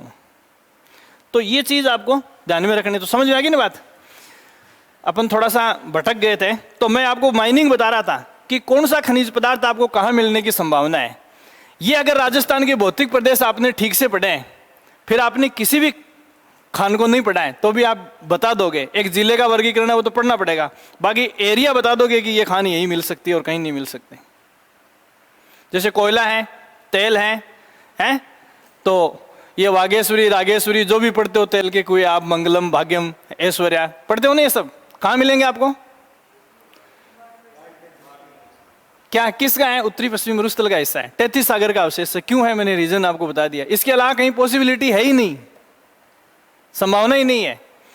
फिर ऐसे जैसे ये धातुएं अपन पढ़ेंगे तो इनमें आपको कोई ऐसा एस्क नहीं मिलेगा जिसमें कार्बनिक अवशेष हो, क्योंकि अरावली तो बनी पहले गई थी जीवन के आने से पहले ही, ठीक है।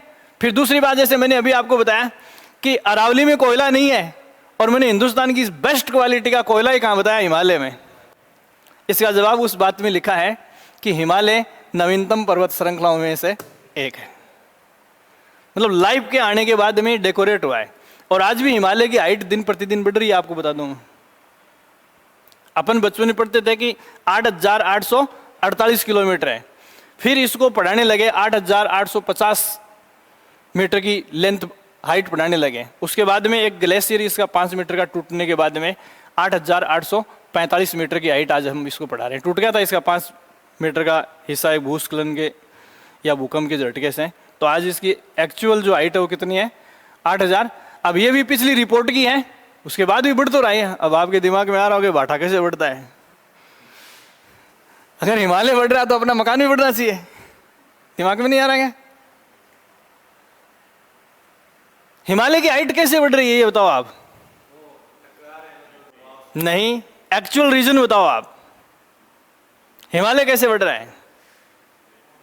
देखो, सारे पहाड़ ज्वालामुखी के लावे से बनते हैं, ठीक है, ज्वालामुखी आप जानते हो। अब पहाड़ के बनने का प्रक्रम क्या होता है, देखो जैसे ये भूगर्भ में छेद हुआ और यहां से लावा निकलना शुरू हुआ।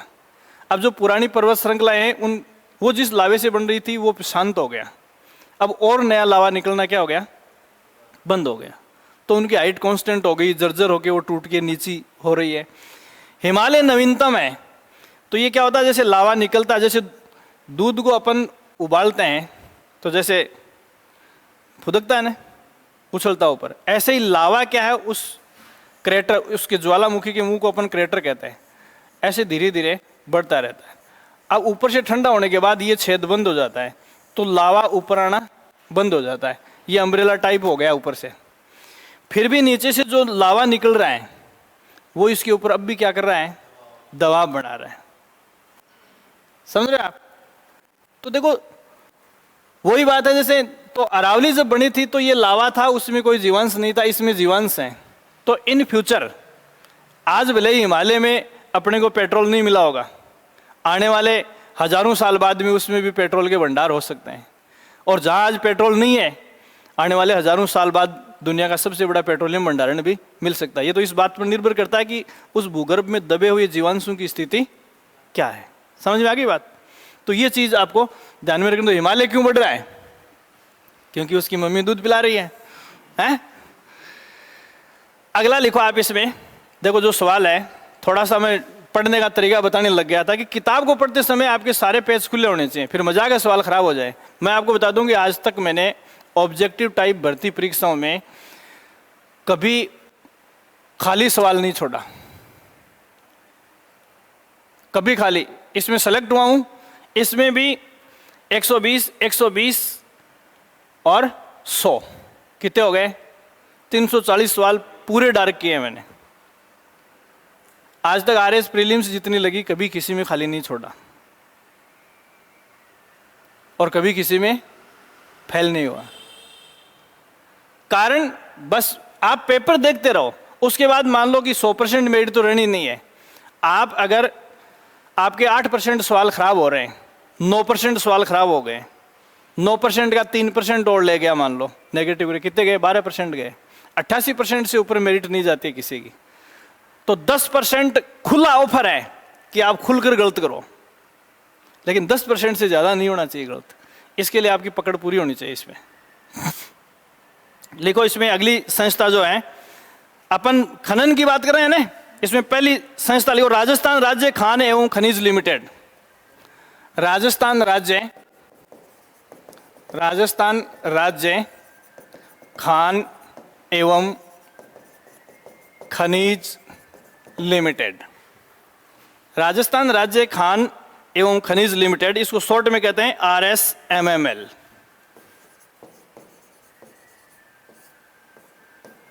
देखो, R का मतलब राजस्थान, S का मतलब स्टेट, M का मतलब माइन एंड माइनिंग लिमिटेड, ठीक है। तो यहां देखो, मैं खनिज में ये संस्था बता रहा हूं आपको, तो कुल मिलाकर इस संस्था का ये 1974 से अपने राज्य में काम कर रही है। किस लिए?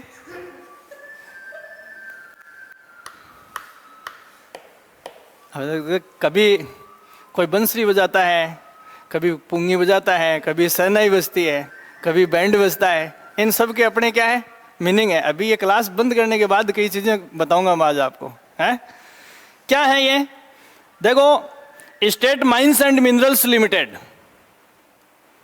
स्टेट माइंस एंड मिनरल्स, खनिज को कहते हैं मिनरल और खान को कहते हैं माइन।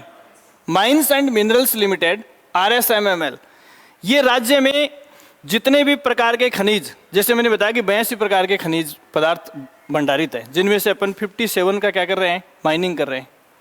ठीक है, इनको साइंटिफिक तरीके से खोजना, साइंटिफिक तरीके से खोजना और साइंटिफिक तरीके से उनका उत्खनन करना कि कौन सा खनिज पदार्थ कहाँ पाया जाता है ये जानना, और वैज्ञानिक तरीके से इनका उत्खनन कैसे किया जा सकता है। ये दोनों जिम्मेदारियां सभी खनिजों के मामले में। तो राजस्थान की माइंस एंड मिनरल्स के मामले में अपेक्स संस्था कौन सी हो गई, RSSML। समझ में आ गई बात? तो आप इसमें लिखो, राज्य में खनिज भंडारों का पता लगाने खनिज भंडारों का पता लगाने कोमा वैज्ञानिक तरीके से उत्खनन करने, माइनिंग वैज्ञानिक तरीके से उत्खनन करने तथा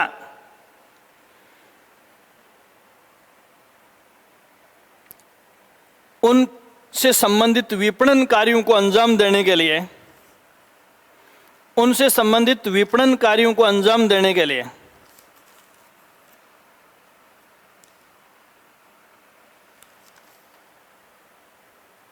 अंजाम देने के लिए 30 अक्टूबर 1974 को स्थापना, 30 अक्टूबर 1974 को स्थापना।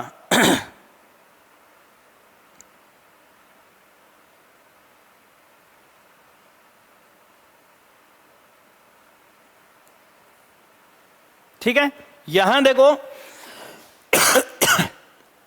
एग्जाम के लिए इंपॉर्टेंट सवाल क्या है, यह है SAIL, SAIL, steel authority of India limited. ये भारत सरकार की नवरत्न कंपनियों में से एक है, वो जो महारत्न कंपनियां हैं, महारत्न कंपनियों में से एक है steel authority of India limited. ये अब देखो, मैंने वो ये स्टील का मतलब वो इस्पात इंडस्ट्री से जुड़ी हुई है। अब इसमें क्या काम में लेते हैं, बोलो क्या काम में लेना चाहिए? देखो अभी मैंने आपको बताया कि जो चूना पत्थर है वो रेत से बना हुआ होता है, चूने पत्थर को अपन लाइम स्टोन कहते हैं, और इसके जितने प्लांट हैं जिनमें इस्पात तैयार करती है सेल या steel authority of India limited, उनमें कोयला तो कौन सा काम में लेते हैं, एंथ्रेसाइट। अब वो कोयला देने की औकात तो राजस्थान की है नहीं, अपन क्या दे सकते हैं, वो बाटा दे सकते हैं जिससे चूना बनता है। मैंने बताया सीमेंट और चूने के मामले में, लाइम स्टोन के मामले में राजस्थान नंबर 1 है ना। तो आप सीमेंट के जितने भी ब्रांड देखते हो, बिरला, बांगड़ हैं, वंडर, ये सब कहाँ बनती हैं, राजस्थान। तो सीमेंट और चूने के मामले में अपनी सिचुएशन ठीक है। तो स्टील अथॉरिटी ऑफ इंडिया के स्टील प्लांट्स में लाइम स्टोन सप्लाई करने का एग्रीमेंट जिस कंपनी के साथ है वो कौन सी है? तो राजस्थान में जो माइनिंग होती है, मैंने आपको अभी एक शब्द लिखाया कि विपणन, विपणन का मतलब प्रचार प्रसार बेचना। तो सीधा सा सवाल क्या है कि लाइम स्टोन को सप्लाई करने का एग्रीमेंट किसके साथ है? सेल के साथ है। राजस्थान में जितना चूना पत्थर निकलता है उसमें से जितना सेल को चाहिए पहले हम किसको देंगे? स्टील अथॉरिटी ऑफ इंडिया को ही देंगे। समझ रहे हैं आप? देखो कुछ सवाल ऐसे होते हैं जिनमें यूनिकनेस होती है। जैसे अपन ने लंबे समय तक राजस्थान में टंगस्टन की बात की है। टंगस्टन की खान कहाँ है? डेगाना, आजकल बंद पड़ी है। ठीक है, यहाँ उसकी माइनिंग अपन ने लंबे टाइम तक की है। 2 खाने राजस्थान में टंगस्टन को लेकर हमने खोदी है, लेकिन एक फेल हो गई। कौन सी थी? वालदा। कहाँ पड़ती है? सिरोही में।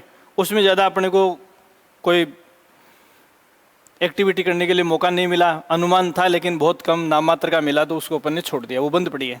फिर डेगाना वाली भी आज की डेट में बंद पड़ी है, लेकिन यहाँ से अपन ने टंगस्टन खूब निकाला है। लेकिन इस टंगस्टन से राजस्थान ने एक बल्ब भी नहीं बनाया। बल्ब के अंदर जो चमकने वाला जो तार होता है ना, वो किससे बनता है? हमने एक बल्ब, हमने क्या पूरे हिंदुस्तान में किसी ने नहीं बनाया एक बल्ब भी। तो उस टंगस्टन का किया क्या हमने? DRDO, defence and research development organisation, Bharat सरकार का जो साइंटिफिक एक्टिविटी के लिए जो सेंटर है, उस खान से जितना हमने टंगस्टन निकाला उसका पूरे का एग्रीमेंट किसके साथ था? DRDO। यहाँ से निकला, सील हुआ सीधा DRDO की लैब में। ये सवाल सालों तक पूछा गया कि कहाँ सप्लाई किया जाता है, तो उसका उत्तर था DRDO। किस महारत्न कंपनी के साथ? सेल के साथ। किसका? RSMML का। किस मामले में? लाइमस्टोन सप्लाई करने के लिए। ठीक है ना? तो पहले बॉर्डर के ऊपर आप लिख लो, इसमें देखो जो चीज आपको चाहिए वो क्या है। बॉर्डर के ऊपर एक छोटी सी बात लिखो, इस्पात उद्योग में या स्टील एंड इस्पात इंडस्ट्री एक ही बात है। इस्पात उद्योग में लौह अयस्क के साथ, लौह अयस्क मतलब लोहे के जो है ना, लौह अयस्क के साथ चूना पत्थर एवं कोकचूर्ण, कोकचूर्ण का मतलब कोयले का पाउडर, चूना पत्थर एवं कोकचूर्ण, चूना पत्थर एवं कोकचूर्ण इस्तेमाल किया जाता है। अब दो महत्वपूर्ण सवाल आपके सामने, देखो कोकचूर्ण की बात करें तो कोकचूर्ण के ऊपर तो आपसे कोई नहीं पूछेगा, और लिखना चाहो तो लिख लो एंथ्रेसाइट J&K, जम्मू कश्मीर में पाया जाता है अपने यहाँ। एंथ्रेसाइट कोयले का पाउडर इसमें मिलाते हैं अपन, ठीक है। और अब अपने इसके साथ क्या सवाल है, तो आप इसमें लिखो RSMML का जो सवाल इंपॉर्टेंट है, RSMML का, Rajasthan state mines and minerals limited का, MML का, लाइमस्टोन, लाइम का मतलब चूना होता है, लाइमस्टोन सप्लाई करने का अनुबंध, लाइमस्टोन सप्लाई करने का अनुबंध सेल के साथ है।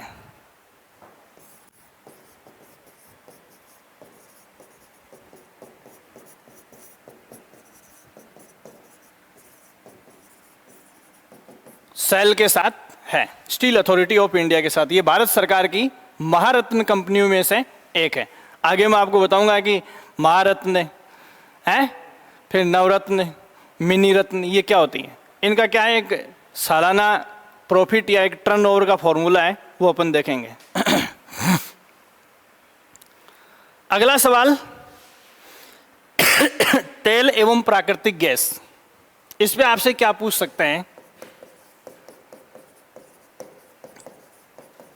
तेल एवं प्राकृतिक गैस, तेल एवं प्राकृतिक गैस पर आपसे क्या सवाल पूछ सकते हैं? तो देखो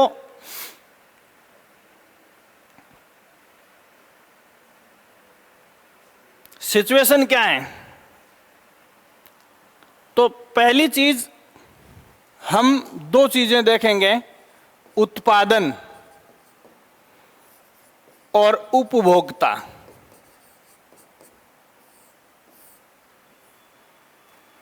उत्पादन और उपभोक्ता। अब इससे पहले मैं एक थोड़ा सा आपको बता दूं, रिफाइनरी में होता क्या है। ये आगे अपन ज्योग्राफी का चैप्टर पढ़ेंगे, वहां इसको देखेंगे। पेट्रोलियम पदार्थ, ये आपने सुना है ना, है ये पेट्रा प्लस ओलियम, है ना, समझना इस चीज को, पेट्रा प्लस ओलियम। पेट्रा का मतलब क्या है? चट्टान, और ओलियम का मतलब क्या है? तेल। ऑयल से क्या बना है? ओलियम।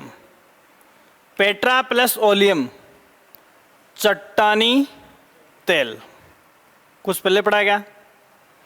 अभी अपन कहां से खोद कर निकालेंगे?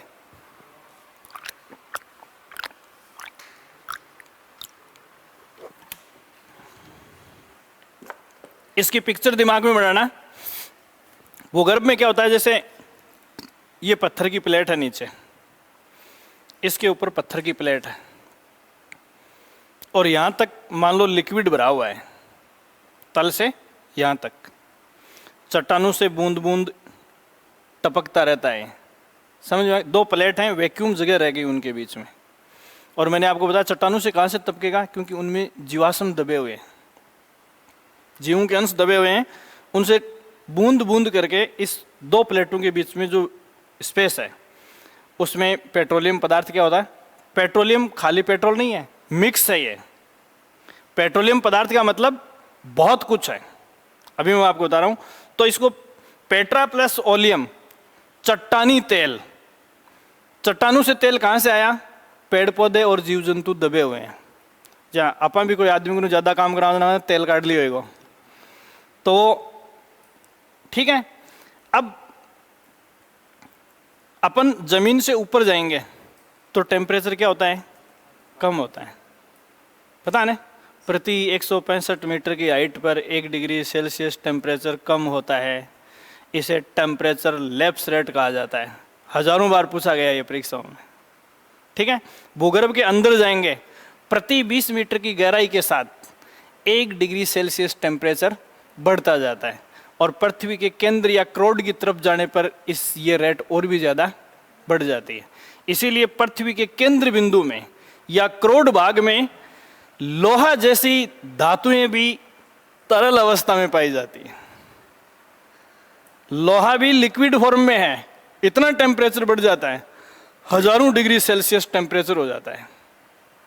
तो नीचे जहां से पेट्रोलियम पदार्थ को निकालते हैं वहां टेम्परेचर बहुत ज़्यादा है। तो जैसे ये बूंद चट्टान से टपकेगी उसका अधिकांश हिस्सा भाप बन जाएगा। तो ये ऊपर जो खाली जगह है उसमें गैस भरी रहती है। अपन ऊपर से खोदते जाएंगे, यहाँ तक ड्रिलिंग करेंगे तो सबसे पहले पाइप किस पर जाएगा? गैस पर, ठीक है। तो जैसे ड्रिलिंग करते ही गैस आने लग जाती है, पाइप को वहीं रोक दिया जाता है। तो सबसे पहले पेट्रोलियम फील्ड में किसकी माइनिंग होती है? पेट्रोलियम गैस की। हमने दशकों तक इस रेगिस्तान में पहले क्या निकाली है? गैस निकाली है। फिर जाके पेट्रोलियम रिफाइनरी लगाई। समझ में आ गई होगी बात? जब वहां से ऑटोमेटिक गैस आना बंद हो जाता है, जिस कुएं की अपन बात कर रहे हैं उसमें गैस अगर आ गई, उसके बाद उस ड्रिलिंग वाले पाइप को अपन और नीचे ले जाके किस पर छोड़ देते हैं? उस लिक्विड पर। फिर उसको पंप सेट की सहायता से बाहर निकालते हैं। बाहर लाकर उसको अपन क्या करेंगे? रिफाइनरी में लेके आएंगे। जैसे मान लो ये रिफाइनरी लगी हुई है। अब इस पेट्रोलियम पदार्थ की जो वाष्पीकरण की टेम्परेचर रेंज है वो बनी हुई है।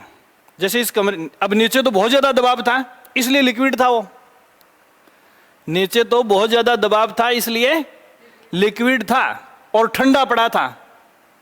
जैसे रसोई गैस का सिलेंडर है, अब अपन उसको गैस बोलते हैं लेकिन सिलेंडर में तो वो लिक्विड फॉर्म में है, क्योंकि जैसे जैसे गैस के ऊपर दबाव बढ़ेगा तो क्या बन जाएगा? लिक्विड बन जाएगा और उसका टेम्परेचर क्या हो जाएगा? कम हो जाएगा। अब अपन ने उसको पाइप से, पंप से बाहर निकाल लिया। जैसे रिफाइनरी में रूम टेम्परेचर पर लाके छोड़ेंगे। रूम टेम्परेचर का मतलब होता है 25 डिग्री सेल्सियस तक। कितना होता है? औसत टेम्परेचर 25 डिग्री मानते हैं। तो रूम टेम्परेचर पर अपन छोड़ेंगे तो फिर उससे क्या निकलेगी? भाप निकलेगी। ये सिस्टम ऐसे है जैसे रसोई गैस के सिलेंडर को अपन निपल से दबाएंगे, उसके अंदर है तो लिक्विड, लेकिन बाहर क्या निकलेगी? पाइप से बाहर प्रेशर हटा तो फिर उससे, उस लिक्विड से क्या बनेगी? कुछ टाइम तक भाप बनेगी। उस भाप को वापस पाइपलाइन से ठंडा करेंगे दूसरे बर्तन में या दूसरे टैंक में, तो वो भाप वापस ठंडी होगी। अपन ने कोई टेम्परेचर नहीं दिया उसको, सिर्फ प्रेशर हटाया है, धरातल पर आया है।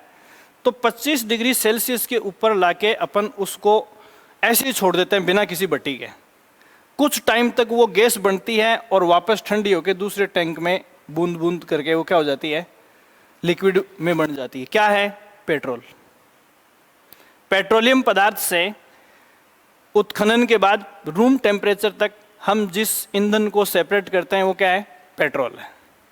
जब पेट्रोल बनना बंद हो जाए तो उस पदार्थ को, जिसको अपन नीचे से निकाल रहे हैं, उसको अब अपन टेम्परेचर देना शुरू कर देते हैं।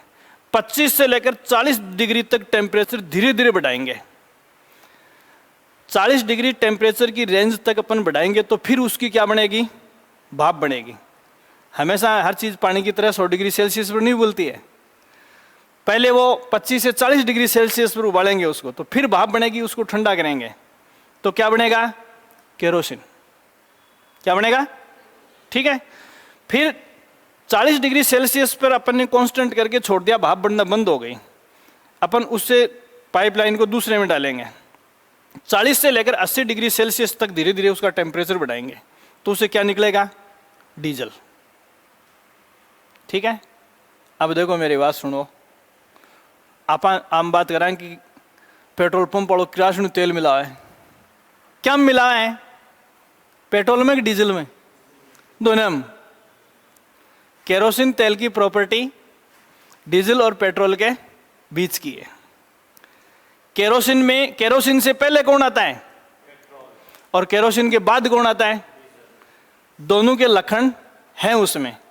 तो देखो, डीजल और पेट्रोल को मिक्स नहीं कर सकते, डीजल और पेट्रोल को मिक्स नहीं कर सकते, लेकिन पेट्रोल में केरोसिन डाल सकते हैं और डीजल में भी केरोसिन डाल सकते हैं, क्योंकि इसमें उन दोनों के बीच की प्रॉपर्टी है। फिर उसके बाद क्या करेंगे? अपन टेम्परेचर देंगे उसको। तो जो लुब्रिकेंट्स होते हैं ना, ऑयल जो अपन इंजन वगैरह में डालते हैं, 80 से लेकर 140 डिग्री सेल्सियस तक उसको टेम्परेचर देंगे तो क्या अलग होगा? ऑयल। ठीक है। फिर उसके बाद में अपन 200 डिग्री सेल्सियस तक उसको गर्म करेंगे, तो उससे अपने को मिलेंगे पैराफिन मोम्स। क्या बोलते हैं? पैराफिन मोम्स, या जिसको सिंगल वर्ड में अपन वैक्स कह सकते हैं। वैक्स का मतलब जैसे अपन वैक्सीन, वैक्सीन जो अपन यूज करते हैं, वैक्सीन तो जानते हो ना, सर्दियों में वो क्रीम आती है जेली टाइप, तो उससे सारे कॉस्मेटिक पदार्थ बनते हैं बाद में। तो जितने भी कॉस्मेटिक पदार्थ बनते हैं वो किससे बनते हैं? वैक्स से बनते हैं। चाहे वो वैसलीन वगैरह कुछ भी अपन काम में ले रहे हैं। उसके बाद में जो बच गया उसको अपन कोलतार या डामर कहते हैं, जिससे अपन सड़कें बनाते हैं। तो कुछ हद तक तो तेल उसमें भी आता ही है, मतलब डामर की स्थिति या कोलतार तक। तो कोलतार भी किसका प्रोडक्ट है? पेट्रोलियम पदार्थ का है। एक तरह से इसको अपन चट्टानी जो पेट्रोलियम पदार्थ है उसका अपशिष्ट कह सकते हैं, वेस्ट, अंतिम जो प्रोडक्ट है वो कह सकते हैं इसको। तो ये एक सिस्टम है, ये आप जब पढ़ोगे, खनन में पेट्रोलियम है आपके सिलेबस में, तो ये सारी विधियां, इसको अपन कहते हैं आसवन विधि। आसवन विधि का मतलब है कि किसी लिक्विड को आप टेम्परेचर दो, भाप बनाओ और वापस ठंडा करके उसको क्या बना लो? लिक्विड बना लो। इस विधि को अपन क्या कहते हैं? तो पेट्रोलियम पदार्थों का जो शोधन है रिफाइनरी में, वो किस विधि से होता है? बिल्कुल सिंपल सा सवाल आपके सामने आ गया कि आसवन विधि क्या है, टेम्परेचर रेंज क्या है। तो ज्योग्राफी में आपका ये जो चैप्टर है वो इस हिसाब से आपको ध्यान में रखना है। अब यहाँ अपन इसके ऊपर जो पढ़ रहे थे, मैंने आपको दो चीजें लिख के बताई, उत्पादन और उपभोक्ता। बात समझ में आ गई ना? अब उत्पादन और उपभोक्ता की दृष्टि से आपसे क्या सवाल पूछा जा सकता है?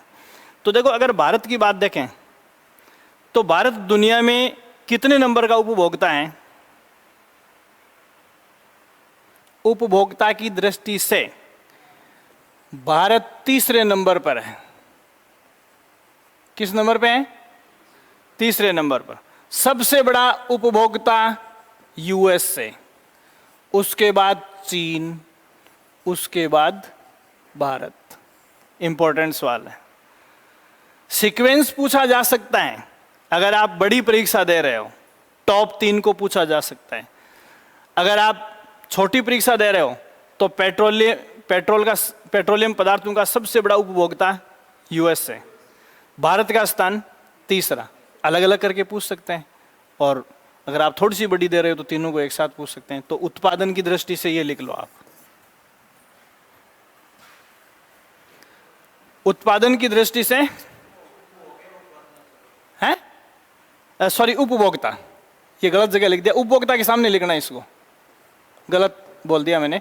उपभोग की दृष्टि से अगर किसी ने लिख लिया तो चेंज कर लेना, नहीं गड़बड़ हो सकती है। सबसे बड़ा उपभोक्ता यूएसए, उसके बाद चाइना और उसके बाद भारत। हो गया?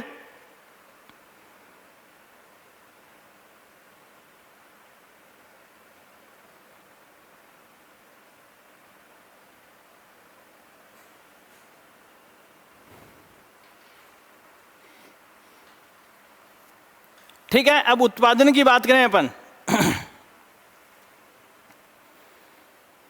देखो, ये जो भारत का उपभोग है, ये दुनिया की महज 5% उपभोग है। थोड़ा सा एक बार आइडिया लो, भारत उपभोग की दृष्टि से दुनिया का तीसरा बड़ा राष्ट्र है, फिर भी 5% है। इसका मतलब दुनिया का करीब करीब पेट्रोलियम पदार्थ कौन उड़ा रहा है? अमेरिका और चाइना ही उड़ा रहा है। कितनी बड़ी बात है ये, अपना उपभोग कुछ नहीं है। ठीक है, दूसरी बात, अपन इसकी उत्पादन की बात करें, अगर उत्पादन की बात करें तो हम अपने घरेलू उपभोग का महज 16% भाग पैदा कर रहे हैं। इसका मतलब भारत पेट्रोलियम पदार्थों का जितना यूज, पेट्रोल डीजल इनका अपन यूज करते हैं, 84% हम क्या कर रहे हैं? आयात कर रहे हैं। जबकि अपन बचपन से जब 5वीं 6वीं में थे तब से ये असम है, बॉम्बे हाई, ये सब उत्पादन के क्षेत्र पड़ रहे हैं। रिफाइनरी भी अपने पास जामनगर में है, बॉम्बे में है, अभी यहाँ अपन ने बाड़मेर के पंचभद्रा में लगा दी। इसके बावजूद भी अभी अपनी सिचुएशन क्या है? अपन जितना यूज करते हैं उसका 16% प्रोडक्शन कर रहे हैं। इसका मतलब 84% आज भी हम क्या कर रहे हैं? तो अगला सवाल, भारत अपने घरेलू उपभोग का मात्र 16% कच्चा तेल उत्पन्न कर रहा है।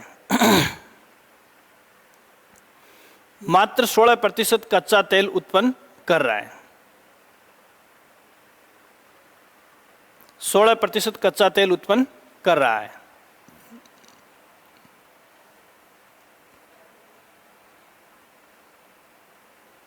कोष्टक में लिख लो, 84% आज भी हम विदेशों से आयात कर रहे हैं। 84% आयात कर रहे हैं। क्लियर हो गई बात? नेक्स्ट इसमें देखो, अब राजस्थान पे इस सवाल को लेके आए तो राजस्थान की सिचुएशन भारत के अन्य राज्यों से देखें तो बहुत अच्छी है। आज पूरे भारत में देखो, भारत दुनिया का कितना कर रहा है? 16%, और हम भारत का 20%। एक ही रिफाइनरी है अपने पास, तो इस रिफाइनरी में देश का कुल कितना उत्पादन हो रहा है कच्चे तेल का? 20% हो रहा है। अब तुलना करें तो तुलना में केवल एक बॉम्बे हाई क्षेत्र ऐसा है जो राजस्थान से ऊपर है। जो असम डिगमोई फील्ड है उससे भी ज्यादा प्रोडक्शन हम कर रहे हैं आज की डेट में, और बॉम्बे हाई फील्ड का योगदान है 40%। इसका मतलब अगर अपन महाराष्ट्र से तुलना करें तो अपनी स्थिति 50% याद ही है। तो आप इसमें दूसरा सवाल लिखें, राजस्थान में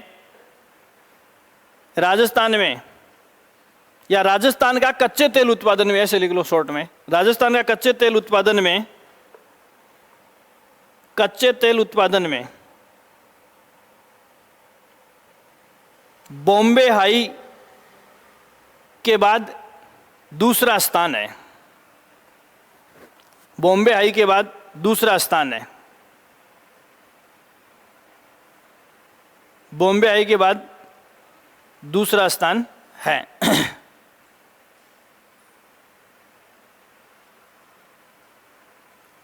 ठीक है, कोष्टक में लिख लो, राजस्थान 20% उत्पन्न कर रहा है।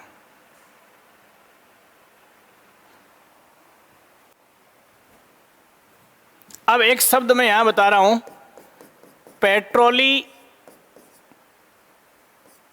Ferrous basin. Petroliferous basin. अब देखो, बेसिन शब्द जनरली आपने कहां पढ़ा है? किसके लिए पढ़ते हो, किसके साथ पढ़ते हो बेसिन शब्द? नदी घाटियों के साथ। ठीक है ना?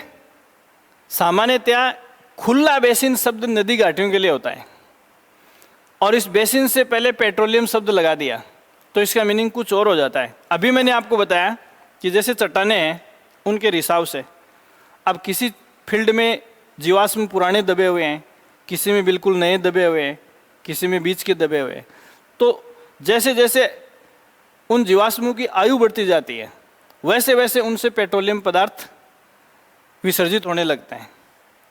तो सारे क्षेत्रों में एक साथ तो होता नहीं है। तो पेट्रोलीफेरस बेसिन का मतलब है कि जैसे 500 साल पहले मान लो बाड़मेर में रिसना शुरू हो गया तो वो एक बेसिन बन गई, ठीक है। उसके 500 साल बाद में मान लो बीकानेर में, नागौर में रिसना शुरू हो गया तो वो एक अलग पेट्रोलीफेरस बेसिन बन गई। तो इस हिसाब से मतलब जीवाश्मों की एज के हिसाब से ये जो फिल्टर होता है, चट्टानों से तेल बनता है, उसके हिसाब से इन्हें अलग अलग बेसिन में बांट दिया जाता है। जैसे नदी घाटियों के हिसाब से हम उनकी बेसिन को बांटते हैं, वैसे ही इनके स्राव या रिसाव के आधार पर हम इनको पेट्रोलीफेरस बेसिन में बांटते हैं। तो सवाल ये है कि राजस्थान में कितने पेट्रोलीफेरस बेसिन हैं, या राजस्थान का जो पेट्रोलियम उत्पादन क्षेत्र है उसको कितने पेट्रोलियम बेसिन में बांटा गया है। तो इसमें लिख लो राज्य में 4 बेसिन। बात समझ में आने वाली थी वो तो समझ ही गए। राज्य में कितने पेट्रोलियम बेसिन है? 4। और इन 4 बेसिनों में कुल जिलों की संख्या है 14। ये देखो, राजस्थान के 14 जिले ऐसे हैं जिनमें पेट्रोलियम पदार्थों के उत्खनन की संभावनाएं या तो हैं या बहुत जल्दी बन सकती हैं। कितनी बेसिन है? 4। इन 4 बेसिनों का फील्ड कितने जिलों में फैला हुआ है? 14 जिलों में फैला हुआ है। अब वो 4 बेसिनें कौन सी हैं? Number 1 Barmer Sanchore basin,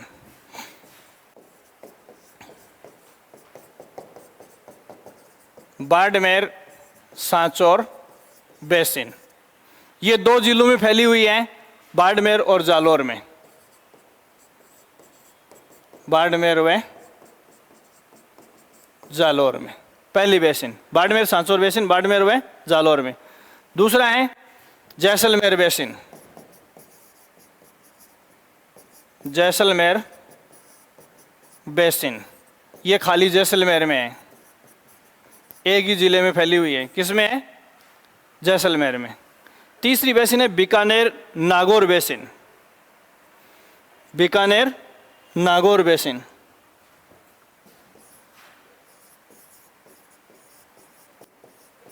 Bikaner Nagaur basin, ये 5 जिलों में फैली हुई है। 2 तो इसमें दिख रहे हैं ना, कौन कौन से दिख रहे हैं? बीकानेर, नागौर, फिर हनुमानगढ़, गंगानगर और चूरू। हनुमानगढ़, गंगानगर और चूरू, ठीक है। तो देखो, बीकानेर नागौर बेसिन में कितने जिले हैं? टोटल 5। जैसलमेर बेसिन में 1, बाड़मेर सांचौर बेसिन में 2, सांचौर जालोर में आपको पता है। तो यहाँ तक तो अब आपको ध्यान में रखना है कि हनुमानगढ़, गंगानगर और चूरू, ये 3 जिले कौन सी बेसिन में शामिल हैं? बीकानेर नागौर बेसिन में शामिल है। तो ये 3 और जुड़ जाएंगे तो कितने हो गए? 5 हो गए। टोटल कितने हो गए? 8। मैंने कितने जिलों में बताया है? 14 में। तो सबसे ज़्यादा 6 जिले अब जो बच गई वो है, उसका नाम कौन बताएगा? हैं? चौथी बेसिन का नाम कौन बताएगा? हैं? अरे विंध्यन बेसिन। अब ये नाम यदि भारत के भूगोल में पढ़ा है आपने तो आप बड़ी आसानी से बता सकते हो इसको। विंध्याचल पर्वत श्रेणियां कहाँ हैं? मध्य प्रदेश में। मध्य प्रदेश की तरफ राजस्थान के कौन से जिले लगते हैं? कोटा, बूंदी, झालावाड़, बारा, भीलवाड़ा, चित्तौड़गढ़। समझ गए आप? ये हैं विंध्यन। अब जैसे हाड़ौती का पठार जो है वो विंध्यन पठार का ही पार्ट है, अगर भूगोल में आपने पढ़ा तो। जैसे मैंने आपको बताया कि राजस्थान का उत्तरी पश्चिमी मरुस्थल विश्व भूगोल में किसका हिस्सा है? थार के मरुस्थल का। अब थार का मरुस्थल का विस्तार आप पढ़ोगे, जब विश्व भूगोल पढ़ोगे तो भारत, राजस्थान के साथ भारत भी पढ़ोगे और भारत के साथ पाकिस्तान भी पढ़ोगे आप। थार के मरुस्थल की बात जब विश्व भूगोल में करोगे तो राजस्थान, भारत और पाकिस्तान तीनों में करोगे। भारत का भूगोल पढ़ोगे तो आप राजस्थान और गुजरात की बात करोगे, ठीक है। और राजस्थान का भूगोल पढ़ोगे तो आप खाली उत्तरी पश्चिमी मरुस्थल के 12 जिलों की बात करोगे। तो यहाँ विंध्यन जो बेसिन है उसका विस्तार राजस्थान और मध्य प्रदेश दोनों में है। तो राजस्थान के सटे हुए जो जिले हैं, मैंने आपको बता दिया 6 जिले, तो जिनमें कोटा, बूंदी, 12 झालावाड़, तो 4 तो ये हाड़ौती प्रदेश के हो गए, और भीलवाड़ा और चित्तौड़गढ़। तो वो 4 जिले तो पूरे आते हैं और भीलवाड़ा और चित्तौड़गढ़ का थोड़ा अंश आता है, पूरे जिले में नहीं है इस बेसिन का विस्तार।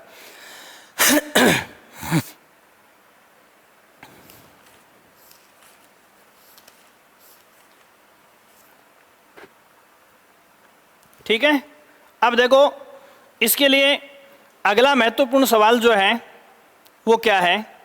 कच्चे तेल उत्पादन के लिए आपको ये देखना है कि कौन सी बेसिन में कौन सी कंपनी काम कर रही है। आरएस का तो है फेवरेट सवाल, हर बार आरएस में, अब आगे 3-4 सवाल बताऊंगा, उनमें हमेशा एक सवाल आता है। तो देखो पहली बात तो अपने यहाँ तेल का व्यवसायिक उत्पादन जो राजस्थान में वो कब से हुआ है, 2009 से। लेकिन उस समय हमारे पास रिफाइनरी नहीं थी, तो जामनगर गुजरात की जो रिफाइनरी है, पाइपलाइनों से हम इस पेट्रोलियम प्रोडक्शन को वहाँ पहुँचाते थे। और अभी आज हमारे पास अपनी खुद की रिफाइनरी है। ठीक है, इस रिफाइनरी ने अपना काम जो है 16 जनवरी 2018 से शुरू कर दिया था। उसके बाद हमें जामनगर रिफाइनरी में यहाँ के पेट्रोलियम मटेरियल को भेजने की आवश्यकता नहीं है। लेकिन इस रिफाइनरी से बढ़ने से पहले हम पेट्रोलियम पदार्थों का कॉमर्शियल उत्पादन करना शुरू कर चुके थे, मतलब बेचने के लिए शुरू कर चुके थे। तो इसमें क्या है, पहला सवाल, राजस्थान में खनिज तेल का व्यावसायिक उत्पादन खनिज तेल का व्यावसायिक उत्पादन मंगला तेल क्षेत्र से, मंगला तेल क्षेत्र से, मंगला तेल क्षेत्र से 29 अगस्त 2009 को शुरू किया। 29 अगस्त 2009 को शुरू किया। ठीक है, अब यहां देखो वो 14 कुएं हैं, जिनमें से कई बार क्या करते हैं, प्रश्न में डाल देते हैं, आपने देखा होता कि जैसे दे दिया भाग्यम, ऐश्वर्य और सरस्वती क्या है, भाग्यम, ऐश्वर्य और सरस्वती क्या है। अब उसमें दे दिया लोक देवियां दे दिया, ठीक है, लोक कलाकार दे दिया, तेल के कुएं दे दिए। अब वो मैचिंग उनमें ऐसे मिलाएंगे नीचे ऑप्शन देने से पहले, या फिर दे दिया जैसे रागेश्वरी, कामेश्वरी और ऐश्वर्या क्या है, तो नीचे जो ऑप्शन बनाएंगे उनमें आपको लैंग्वेज से कंफ्यूज होने वाली बात, तो इसके कोष्टक में लिख लो आप मंगला, भाग्यम, ऐश्वर्या। ये सब इंपॉर्टेंट सवाल हैं, कोई भी 2-3 ऑप्शन में दे देते हैं कि ये क्या है। मंगला, भाग्यम, ऐश्वर्या, सरस्वती, मंगला, भाग्यम, ऐश्वर्या, सरस्वती, रागेश्वरी, रागेश्वरी एवं कामेश्वरी, तेल के कुएं, तेल के कुएं।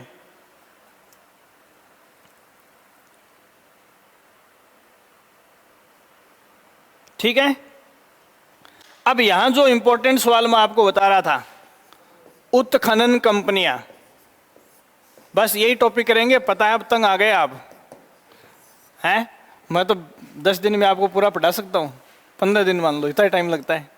उत्खनन कंपनियां,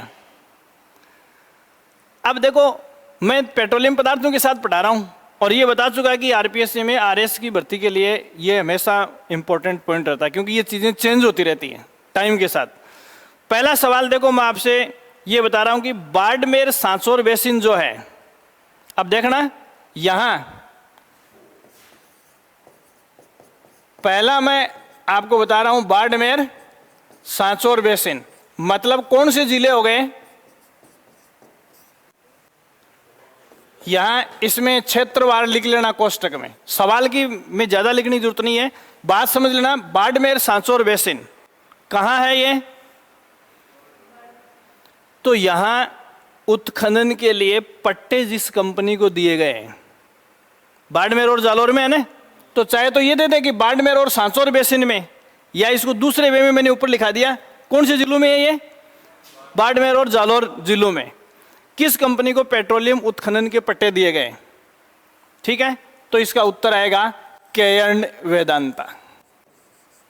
अभी 2-3 सवाल करेंगे ना, उससे आपको समझ में आ जाएगा कौन सी कंपनी को दिया गया है, केयर्न वेदांता को। ठीक है, अब देखो दूसरा सवाल, ये तो है ही है। अब देखो एक फील्ड में एक से ज्यादा कंपनियों को भी दिए जा सकते हैं, ये भी ध्यान में रखना कि एक कुआं तू भी खोद ले, एक तू भी खोद ले, ऐसा हो सकता है। तो यहां देखो बाड़मेर, सांचौर एवं जैसलमेर बेसिन, अब कितनी जुड़ गई, 2 बेसिन जुड़ गई। अगर अकेली इस बेसिन की बात की जाए तो कौन सी कंपनी आएगी, केयर्न वेदांता। और इन दोनों क्षेत्रों में जो उत्खनन के लाइसेंस दिए गए, अगर ये सवाल आपसे पूछा जाए तो इसका जवाब क्या बनेगा। देखो यहां एक तो ये आएगी आएगी, यहां देखो केयर्न वेदांता, केयर्न वेदांता। ठीक है, दूसरा है फोकस एनर्जी,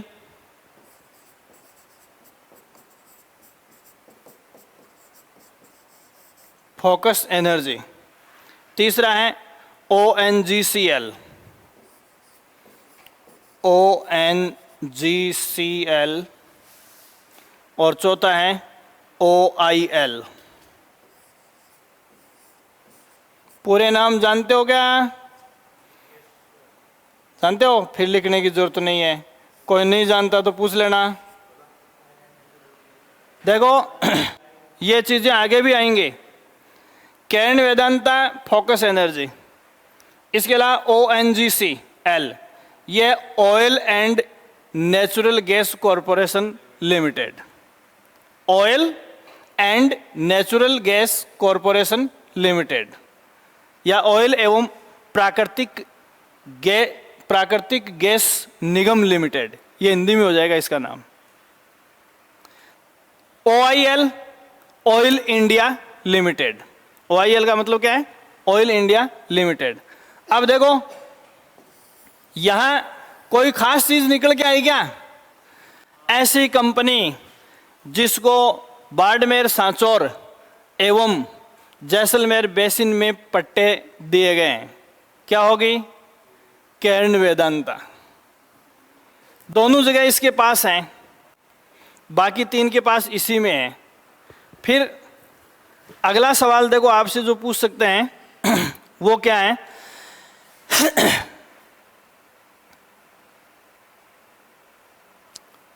आप सब रामगढ़ कौन सा है, जैसलमेर वाला, वहां आपको प्राकृतिक गैस उत्पादन शुरू किया गया, आप सबको पता है। जैसलमेर के रामगढ़ में प्राकृतिक गैस का उत्पादन शुरू किया गया है। यह उत्पादन किस कंपनी ने शुरू किया, 2010 में शुरू हुआ था, मैसर्स फोकस एनर्जी। अपने आप में बड़ा सवाल है, तो आप इसमें लिखो 8 जुलाई 2010 को, 8 जुलाई 2010 को रामगढ़, कोष्टक में आप लिख लेना जैसलमेर। 8 जुलाई 2010 को रामगढ़ कोष्टक में जैसलमेर में प्राकृतिक गैस का उत्पादन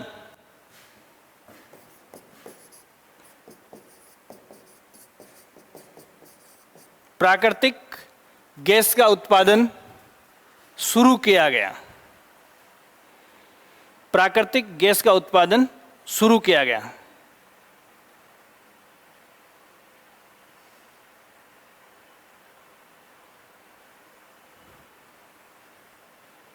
ठीक है, अब देखो थोड़ा सा घुमा दे सवाल को, तो घुमाने की गुंजाइश कहाँ है इसमें, घुमाने की गुंजाइश मैंने अभी आपको 4 बेसिन बताई है।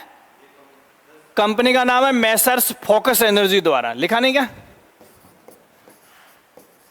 मैसर्स फोकस एनर्जी द्वारा। तो राजस्थान में कॉमर्शियल प्राकृतिक गैस का उत्पादन किसने शुरू किया है? Messrs focus energy. घुमाने की क्या बात है इसमें? घुमाने की बात यह है कि अगला ऐसा का ऐसा, जैसे रामगढ़ जैसलमेर सब याद है आपको, सबको याद है, तो थोड़ा सा आपको डाइवर्ट करने की कोशिश करे अगला, तो सिंपल सी बात पूछ सकता है कि राजस्थान में प्राकृतिक गैस का उत्पादन किस पेट्रोलियम बेसिन से शुरू किया गया है? अब कोई नहीं बोलेगा, प्रियंका बताएगी इसका उत्तर। राजस्थान में प्राकृतिक गैस का उत्पादन किस पेट्रोलियम बेसिन से शुरू किया गया? उत्तर आपके सामने पड़ा है?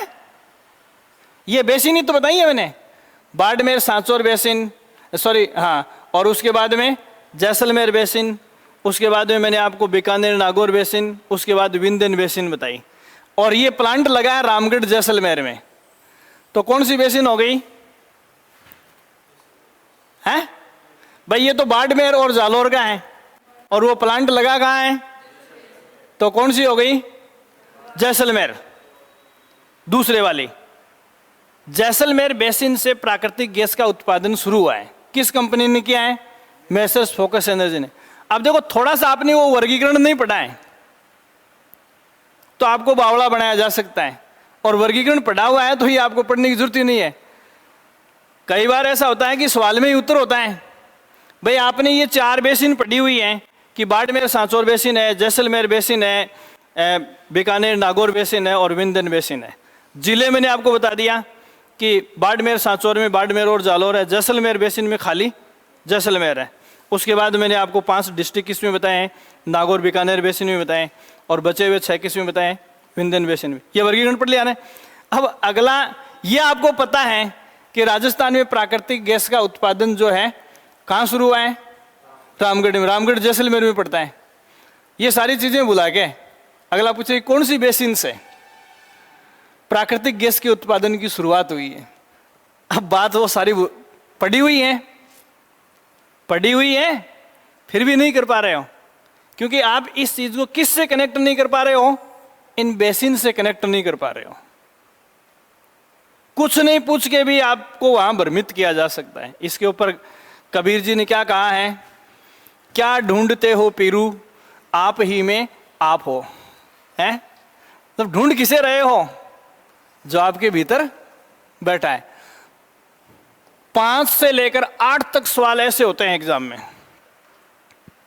उन प्रश्नों में ही उनका उत्तर छुपा हुआ होता है।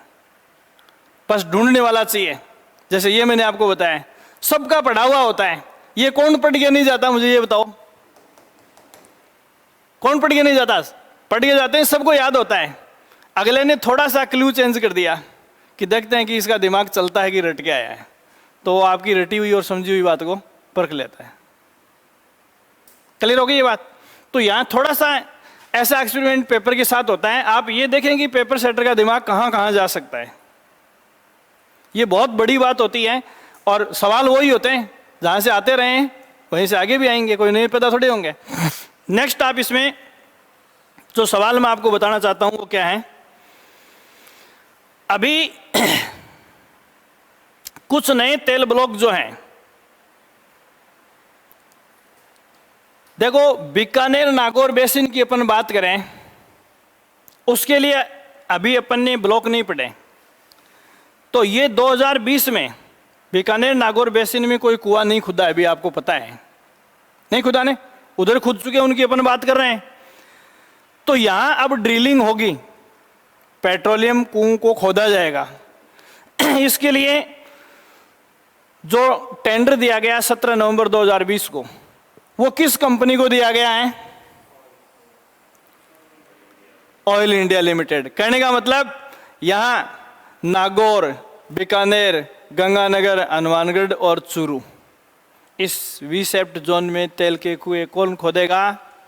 Oil India limited. तो आप इसमें अगला सवाल लिखें, बीकानेर नागौर बेसिन में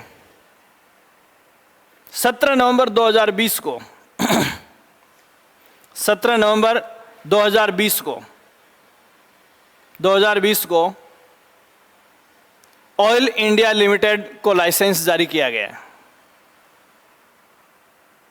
ऑयल इंडिया लिमिटेड को लाइसेंस जारी किया गया है। ऑयल इंडिया लिमिटेड को लाइसेंस जारी किया गया। देखो अब भी विंध्यन फील्ड ऐसा हो तो कोटा बूंदी उधर से पेट्रोलियम उत्खनन की अभी कोई संभावना नहीं है। वो ब्लॉक है जहां पेट्रोलियम पदार्थों का भंडारण का आकलन किया गया है, मौजूद हैं, लेकिन वहां ड्रिलिंग या कुएं खोदने के लिए किसी कंपनी को कोई टेंडर नहीं दिया गया। समझ आ गई बात? तो इधर देखेंगे कैन वेदांता, तो सबसे ज्यादा कंपनियां कहां लगी हुई है? सारा क्लियर कर दिया मैंने भाई। यहां इस फील्ड में ऑयल इंडिया लिमिटेड को लाइसेंस दिया गया, अभी एक्टिविटी शुरू नहीं हुई, कोई कुआं नहीं पड़ना आपको, ठीक है। सबसे ज्यादा कंपनियां कहां पड़ी हुई हैं? बाड़मेर सांचौर बेसिन में। इसका मतलब क्या है? अगर ये कंपनियां आ रही हैं तो सबसे अच्छी संभावना इस रेगिस्तान में पेट्रोलियम पदार्थों की है, तो वो कौन सी बेसिन में है? बाड़मेर सांचौर बेसिन में, ठीक है। तो बाड़मेर सांचौर और जैसलमेर सागा इसमें, ठीक है। आगे देखो इसमें क्या देखेंगे, एक जैसे राजस्थान रिफाइनरी परियोजना है, इसके ऊपर आपसे सवाल पूछा जा सकता है, तो इसमें लिखो राजस्थान रिफाइनरी परियोजना। दो एक सवाल और करवाऊंगा आपको। राजस्थान रिफाइनरी परियोजना, राजस्थान रिफाइनरी परियोजना।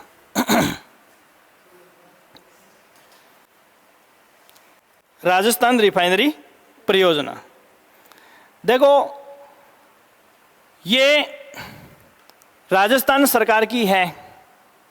सबसे ज्यादा बार सवाल आया हुआ है इस चैप्टर में से।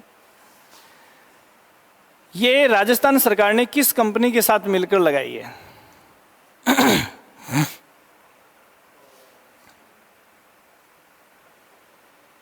हैं? देखो आप लिखेंगे एचपीसी प्लस राजस्थान सरकार,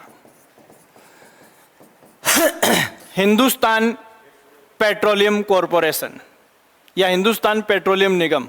इस रिफाइनरी में 74% पार्टनरशिप एचपीसी की है और बच गई कितनी?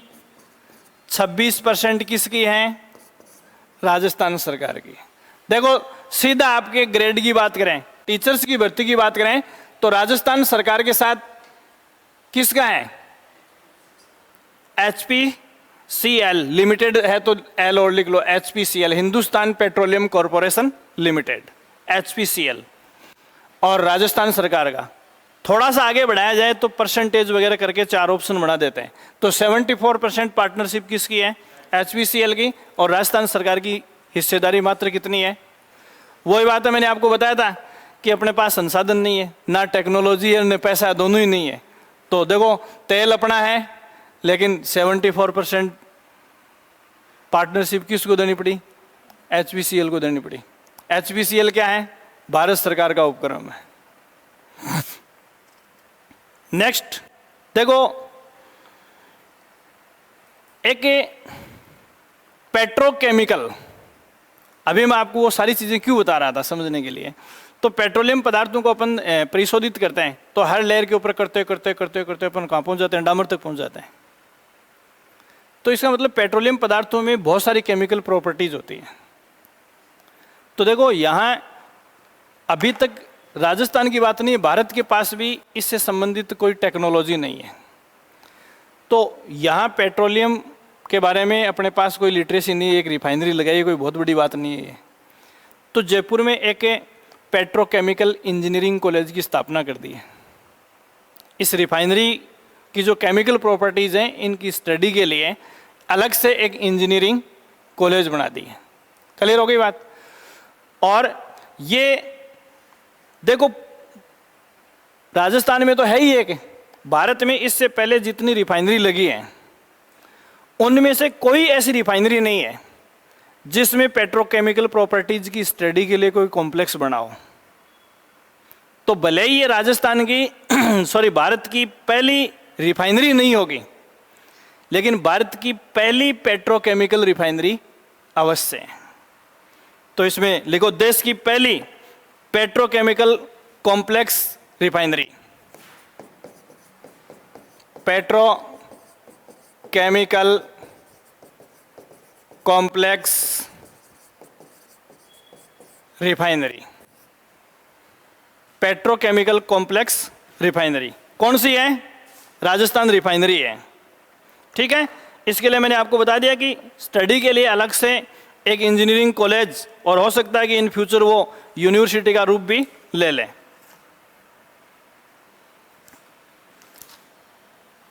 ठीक है, ये चीज आपको ध्यान में रखनी है। एक इसमें इसका जो शुरुआत है वो डेट लिख लो, 16 जनवरी 2018। कहां लगी है? पचवदरा में लगी, आपको पता है। ये शुरुआत कहां की गई है?